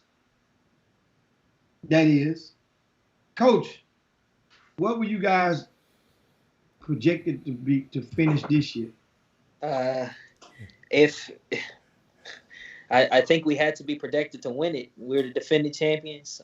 We brought back a lot of people don't know this. All of our freshmen played major minutes last year. Really? Major minutes last year. Yeah, we were a team by committee. So we definitely were going to be picked towards the top. Now, whether it was one or two, who knows? Tyler had a phenomenal season this year, and they were ranked in the top 5 all year. So it would have been very interesting, but we'd have definitely been up there for sure. So, hey, Coach, hold on, Jim. Coach, did y'all play against that guy who left junior college and saying he going to the league? Supposed to be the best. Did y'all play against that guy? Hey, we were actually, had we won our first round game, that's who we would have matched up against. No, what's his name? You remember? I don't know his name off the top, but I know exactly who you're talking about. Yeah. He's playing with the young fellow we had on the Chop Shop that's going to Jack into the SWAC. Right. That was his teammate. Right. Yeah, he was. They say he was a dude. No, he definitely was. Okay, what you got, Jim? So somebody asked, how many sports does Angelina have? How many that you're canceling your school? Once again, Angelina's canceled all sports for the rest of the school of the calendar 2021 season. All sports. How many was that contained? 6. So we have men and women's soccer, men and women's basketball, and we also have softball and baseball. And no volleyball. No volleyball. No volleyball. And also another question is, a couple of weeks ago, another school in Texas kind of beat you to this punch, and that is Baytown Lee Junior College canceled all of their sports for the term. And probably when that happened, I mean, tell us, I'm just curious, I make some humor of it. Did you kind of chuckle a little bit when Baytown Lee canceled, say, man, they canceled, man, look at them dudes, man, folding the tent early, and next thing you know, 2 weeks later, here you guys go. Man, listen, not only I'm from Baytown, Texas.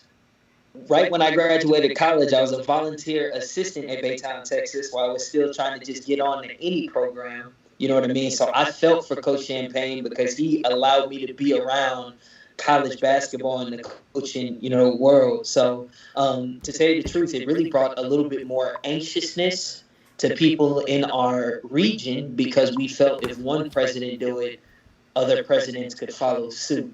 So, when that happened, it was just really, really tough. And especially that to happen to a mentor and a friend was extremely tough, too.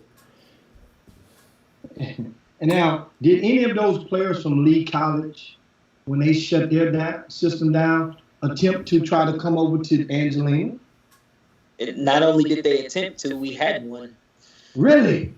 Really. So you took a kid is at Lee College. Yeah. They shut down the program for the entire year. Right. He's transferring and coming over to you. Going to report the first week of August. Right. And get the news yesterday on July the 13th that you're canceling your program.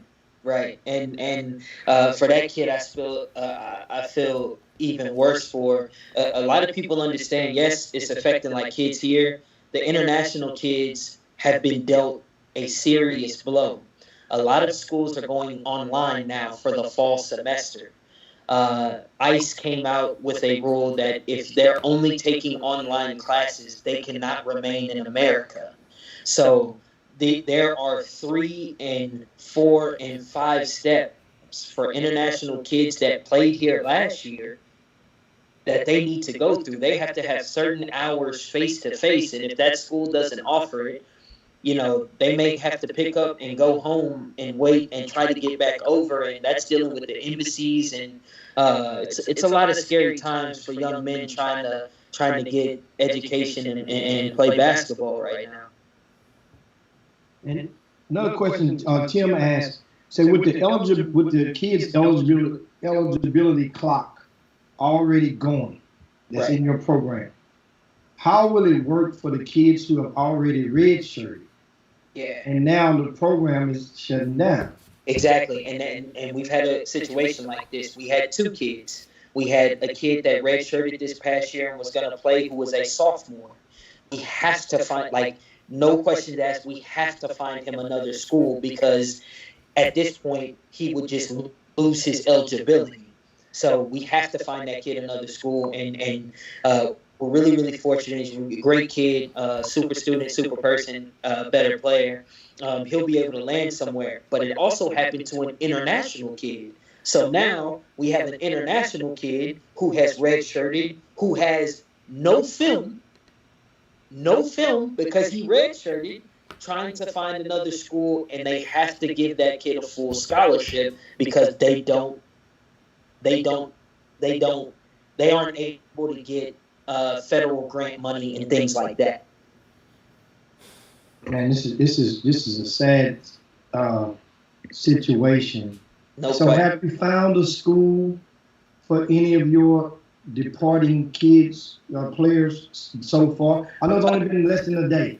Have you had any success? Yeah. Now, let's just, if I can just keep it all the way real on this show, there are some coaches out there that don't care about nothing that's going on with me and see that we have players and are trying to fill out their rosters. So, yeah, I really, really think that all of our players would be fine. It's the players that may just want to stick it out with us. And, with our international kids, I think that all of those kids are going to be okay. But again, My assistant, who does a phenomenal job, woke up at 8 this morning, actually after working another job, and we're on the phones all day, and we're not going to leave the office until all of our kids are situated and we know what they're going to do. So tell me this: since you're not going to play any sports this season, those kids, your players, even the ones who stay on campus, so they come in and they redshirting. Are they able to redshirt at home, or they have to come on campus and take and go through the whole motion, stay in the dorms or whatnot? They're able to redshirt from home and or stay on campus. So y'all going to pay if they wanted to come to campus, and y'all will also pay if they want to stay at home. Right, exactly. So which option you think is they're going to take? Most of your team is going to take. I think a lot of the boys, just because they're itching, they would want to be on campus. But again, at this moment, at this juncture in July, with cases rising, with there looming another shutdown, California just shut down and went backwards just now. I think that we're a little bit away from them bringing on campus because their safety is the most important. But I would guess that a lot of them want to be on campus. Got to understand, I got some boys that don't know where their next meal's coming from, can't keep a roof over their head. There's a lot that goes on with some of my young men. And now my question is this. I don't know if this is possible, but I always try to think of solutions. What if there are certain schools that, even though your team is not playing, but they have intramurals. So they have a prevalent, reachable intramural league that certain colleges like Lone Star College, Kingwood, Lone Star College, Cy-Fair, Lone Star College, Tomball, Lone Star College, Clear Lake. Those guys have, and they play other schools like TSU, have intramural. So would that be an option? And for those who stay on campus, that means now, they don't want to spend the money for you guys to even go and travel to Houston to play these guys at all. Right. That's such a loaded question, because there are rules that, let's say I had a kid that was a freshman and this happened and they redshirted, and then we start an intramural team, their clock would still keep going. It wouldn't be just Really? Yeah, it wouldn't be just a turn your back year. You know what I mean? So that's a very, like, if a kid started out as a freshman and played intramural and then went on to a 4-year school, that's different. It is different if they played a year and then played intramurals and then went back to a school. That almost counts as clock. So that is something that they have to watch for. I am under the impression, and because we schedule some of the Lone Star schools, that Lone Star has said there will be no sports in the fall and possibly this year. So it's tough to get the outlet for the kids that still want to play some games with referees during the redshirt year and the redshirt process.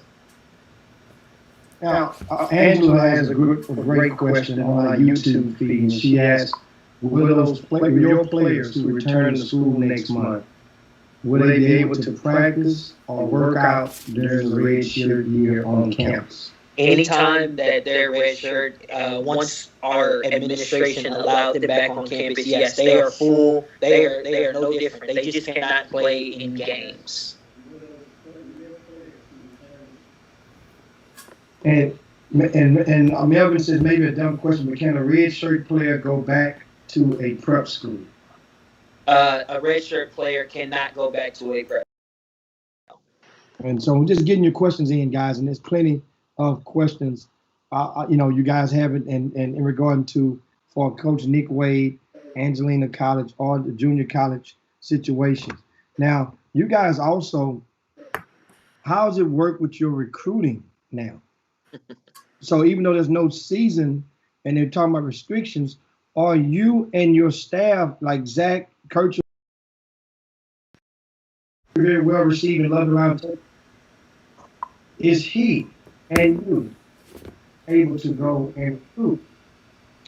Yes, we are able to. And, I mean, here we're gonna have our recruiting board to all of this kind of stuff, but we will be. Yes. And so now what's next for Angelina? I mean, is this like a poison pill for your program? I think it remains to be seen. I think that I would hope that I work hard enough and my character speaks enough for itself, for it not to be a poison pill. It's definitely tough. I'm definitely gonna have to fight some adversity because of the decision and when it came down. But I prayed a long, long time to be a head coach and to sit in the front seat and to deal with issues like this. And I'm not going to run from it. It is what it is. I think that with the success we've had in a very short time, our very first season, we lost in the semi. Very next season, we won the whole thing. I think we have a good recipe and we have a good direction on where we're going. So whatever comes with this decision and whatever comes with this hand we're dealt, we're going to deal with it. We're not going to shy away from it. And I think that that's part of being here at Angelina College, being a part of this staff. You got to roll with the good and the bad. And the one thing that always comes to mind is sometimes you pray for the rain and get it, but you got to deal with the mud. We're in some mud right now, for sure. But just keep putting one foot in front of the other, and then we'll go from there. And well, Coach, man, I mean, we wish you guys well over there, and this is a hell of a time to get this news. Now, I want to ask you, do you think that other schools in Region 14 will follow suit? I pray not. I don't know. I pray not. I mean, I'm gonna be honest. I never thought that our school would be in this situation, and we are. So it's definitely possible. But I pray that everybody just gets to keep moving, get as close back to a feeling of normalcy as possible while keeping everybody safe. And if we can do that, I think that. Man, we definitely appreciate it, Coach. It's Nick Wade, guys. I mean, great convo with him about his program and the recent decision about Angelina College, based in Lufkin, to shut down all 6 sports for the rest of the year. Not the 2020 year, but the rest of the school calendar year, 2021 season. And so this means that his team will not have suited up for approximately 1.5 years. Think about it, let that soak in. His uniforms would not have been worn. It would be a 1.5 years at time elapsed from the beginning of March all the way to November of the following year. That is unbelievable, Coach. We wish you all of the best, and we'll be tapping back into you and getting an update soon about your program. Thanks so much, Coach. Hey, thank y'all very much. Please, y'all keep you and your family safe, and I hope everybody's doing well out there. Thank you. Great job, Coach. Appreciate it. All right. And that is, that's Coach Nick Wade, guys, and got some breaking news that, we got shout out to Herb Baker, Doug Smith, and they have a group of players that they took over to California, unbeknown that the governor of California decided yesterday to shut down all bars, basically limit restaurants, and put basically a stay-at-home order, restricted the city, so to speak. And today, how about this? Orange County has announced that they are planning to reopen the schools in Orange County. Think about this. With no mask or distancing. You see that? This is less than 24 hours after the governor made this decision. Or was it? Yeah, the governor. Once again, Orange County, guys. And wow. Unbelievable. Understand something. One thing, you're going to school, no mask, no social distance. Told you guys, there's a lot of people out there that don't give a damn. And I'm telling you, I really believe, I'm telling you, I bet my right pocket that I know how to make a lot of those folks who don't want to mask up. See, going out, one thing, not masking up, that's making to me, that's making a physical First Amendment type statement that you're trying to go and define it technically. If you go out and you're in a place where people are, not just going outside, no. But if you're going in a place of business and you're trying to go in there without your mask on right now, that means it's disrespect. So that means to hell with the respect factor of the next person who may have a pre-existing condition, who understand, everybody, that person might have been staying at home 23 hours every day, but got to go to Walgreens to get their insulin. You happen to be coming in Walgreens at the same time. That's the part. Understand? And then, Jimmy, you got it's conflicting things coming. People don't want to believe. Some people don't believe in science. Some people don't believe in an expert. We got a guy. That's in office. Jimmy, let me explain why. And you don't understand how. See, these politicians, y'all. If y'all knew who they are and knew what they do and understand politicians, but just check this out. I meant to play this earlier, but Jimmy, when you went there, this is why some of these people are having problems and having conflicts about certain things. President now says his own health officials are lying about the virus.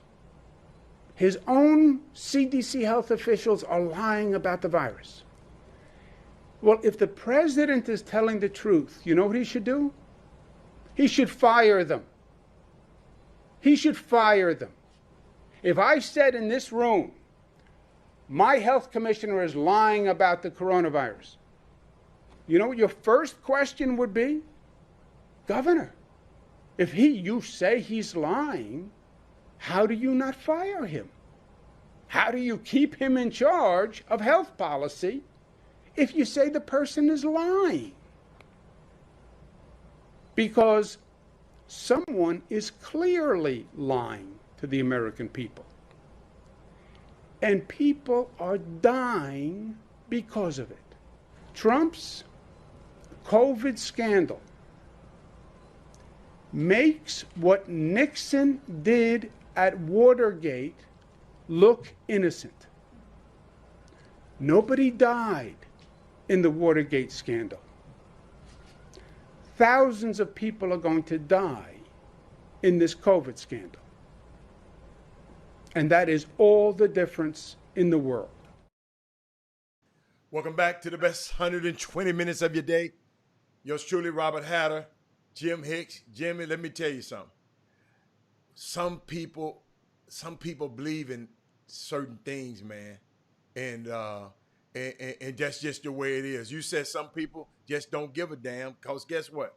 Some people believe it's not going to affect them. It's not going to affect them.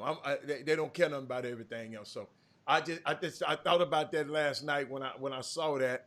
It's just somebody, Yolanda said, don't drink the Kool-Aid. But I don't know where you was going with that. But it's unbelievable. It's unbelievable times we're in. And when we're in unbelievable times, usually through history, we had great leadership to lead us out of certain situations, because you got to realize they got the power. They got to think about it. It's Jimmy, remind me one day, and I have to give y'all a little civics class on that third branch of government that people don't talk about.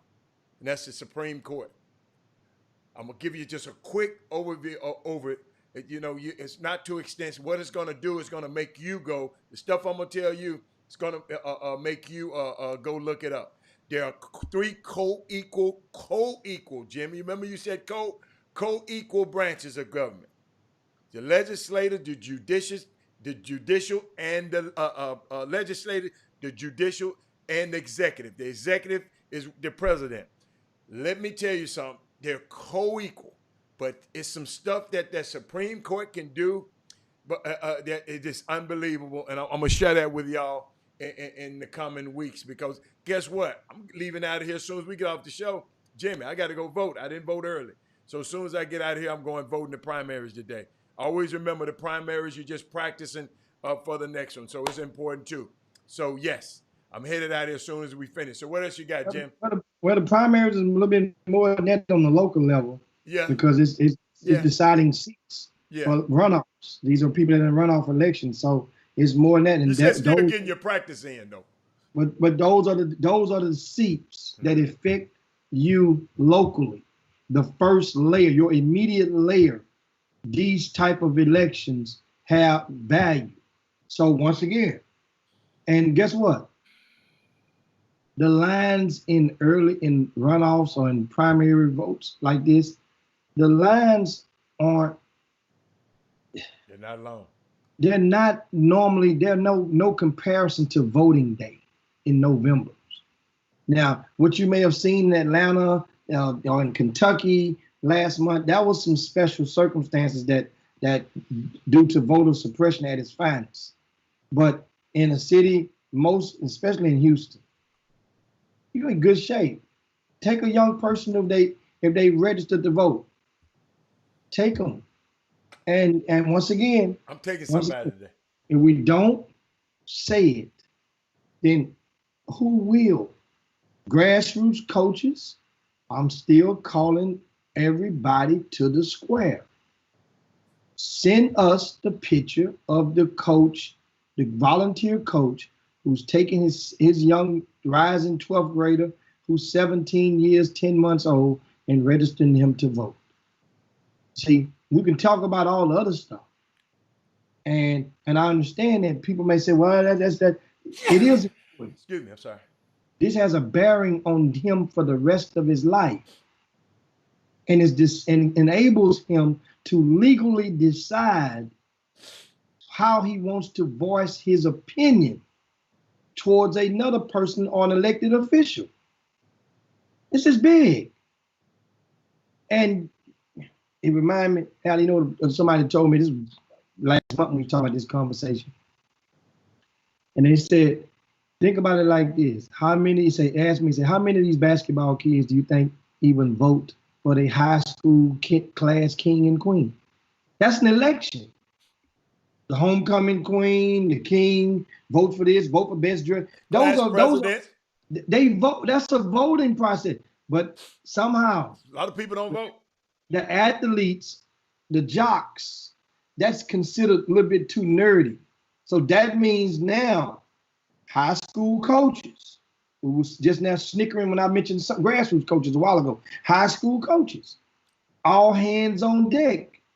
Stop or start very soon, making these young people feel very comfortable, even voting for their classmates. If they don't do then hell, why would you expect them to vote for somebody they don't know?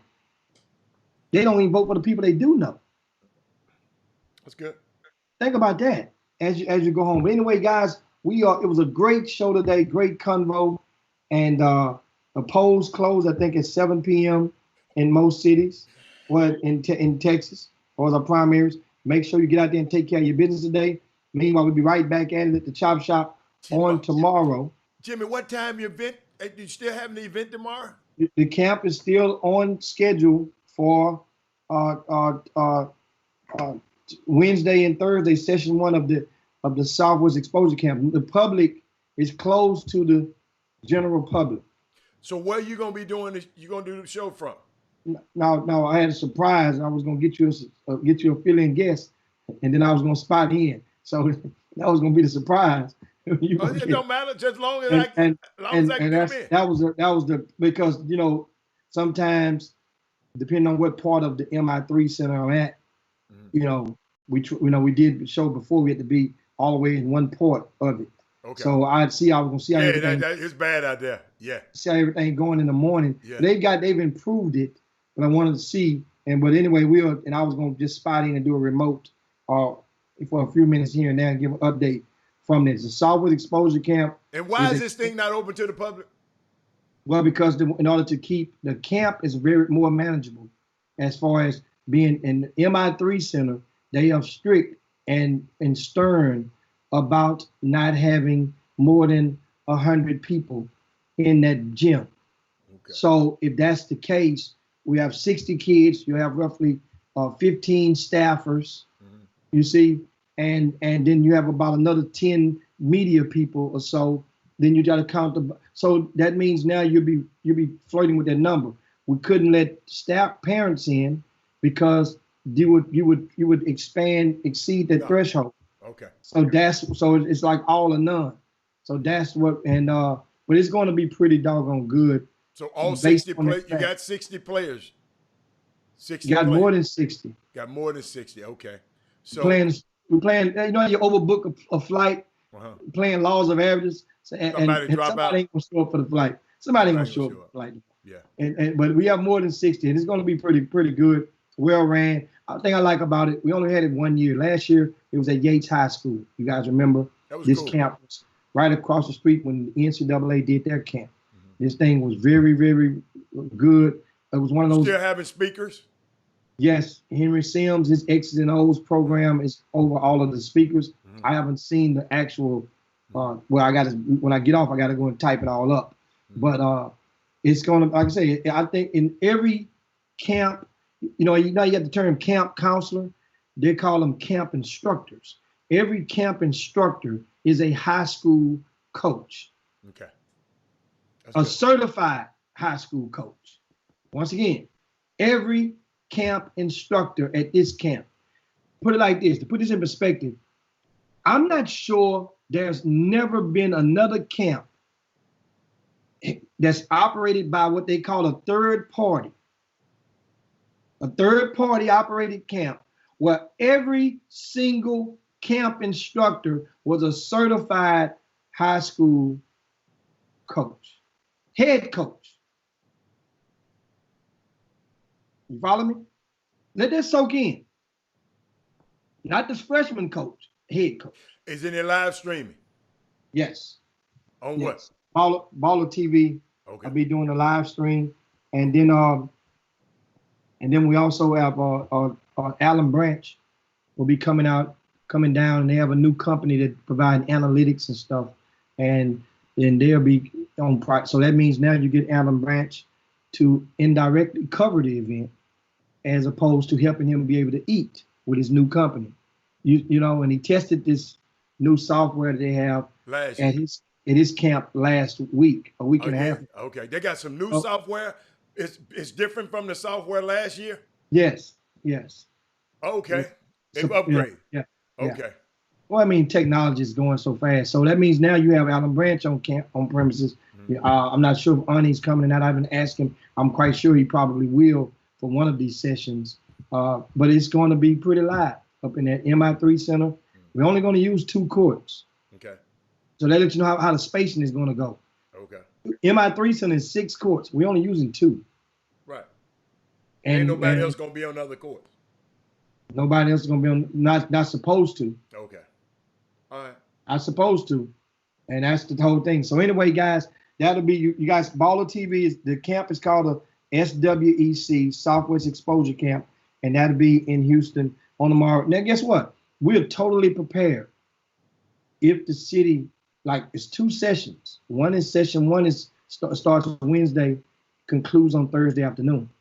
Session 2 is scheduled to start on Saturday and conclude on Sunday. That way, Friday's the day off to get everything ready, rewash all the uniforms and everything. Now, I'm not optimistic that there's going to be a session 2. The city is rumored to shut down.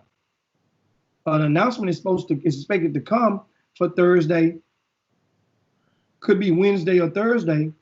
An announcement could be expected to come, which will go into effect at a certain time, either Friday or through Monday, about shutting everything down, staying at home, a stay-at-home order.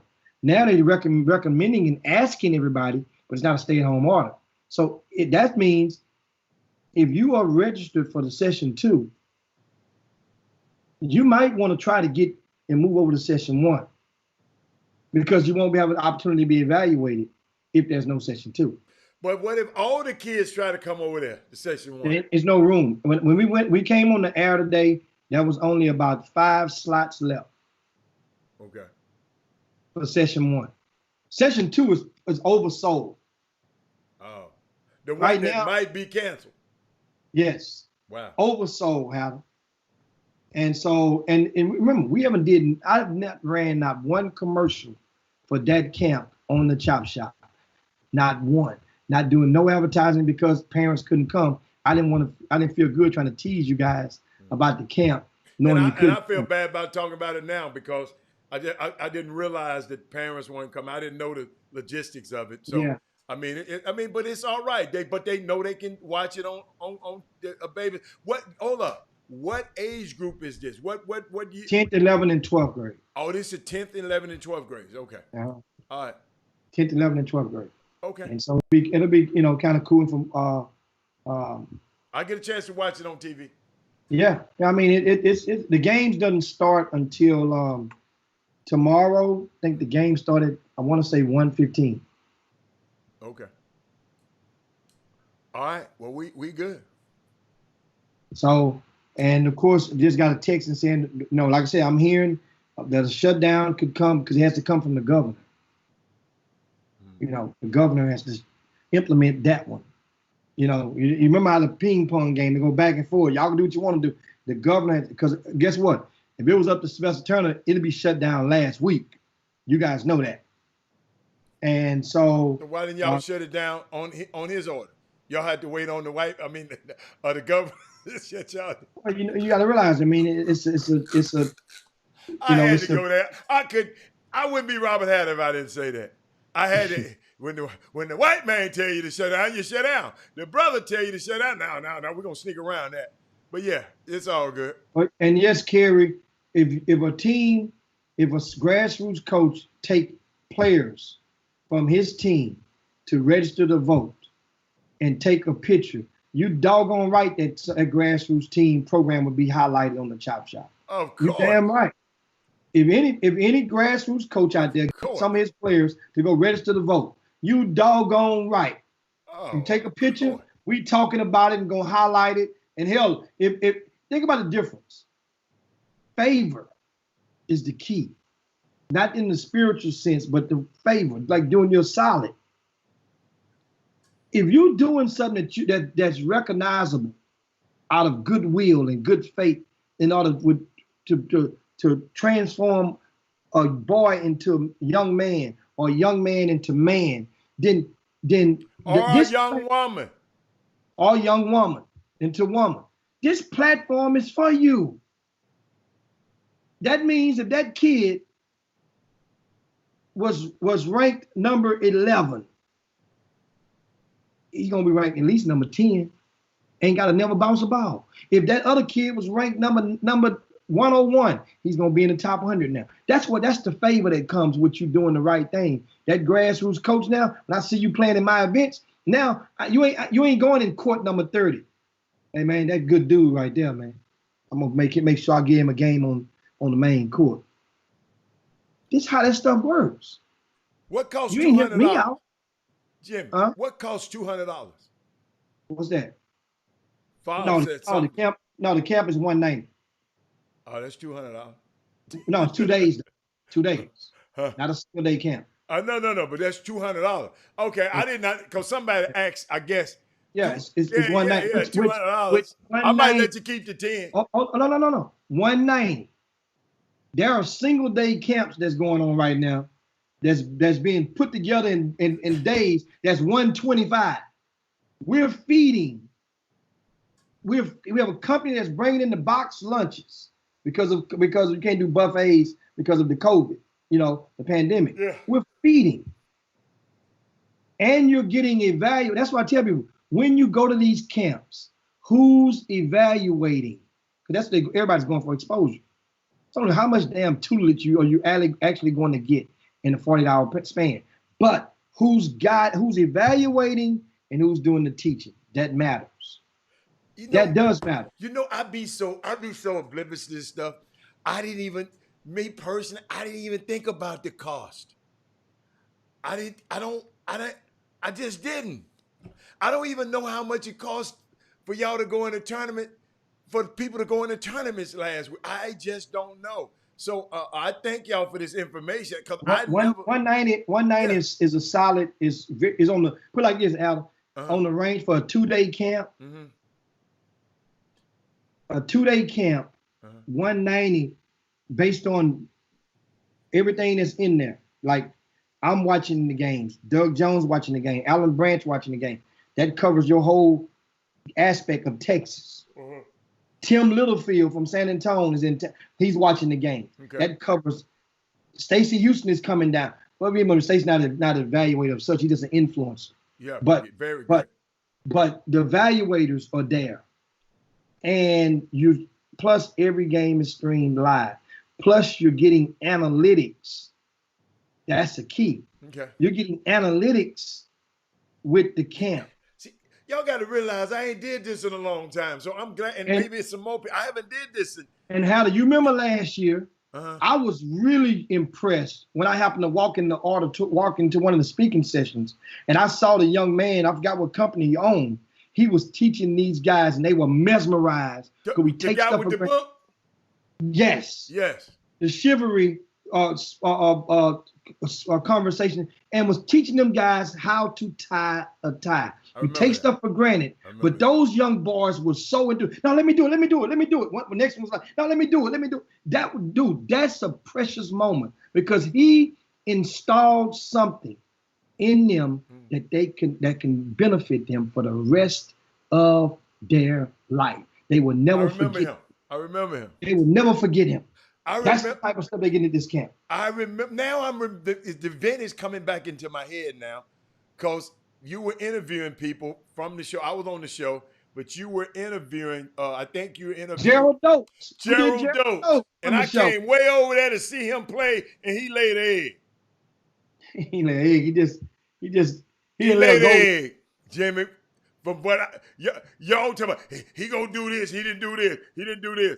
He laid an egg. He ain't laid an egg that day. But that's gonna be interesting. Okay. Can you tell me some players that I might want to look out for there when I'm looking on TV? Which session? The first one. I probably, because I ain't gonna worry about it. Hey, when that white man tell y'all to shut down this weekend, y'all gonna shut down. So I'm just worried about this one. MI3 gonna shut down. They gonna shut down. That's, remember. Okay, same thing. Okay, I got you. So yeah, but here's what I want to do. Yes, I have a list of the campers, but as my custom is, I like to wait till they arrive. Say no more. I got you. Okay. Well, we're gonna talk about it tomorrow. So when I'm gonna know about the surprise guest? Oh, you're gonna know about that. They gonna see him on the thing. You'll know about it tonight. Okay, yeah, because I gotta be okay. So tomorrow, it's gonna be, let me tell you something. It's gonna be on tomorrow. And Jimmy, do me a favor. Take a hot spot. Somebody let me tell you something. Bless their heart out there. I don't know how they're gonna figure it out.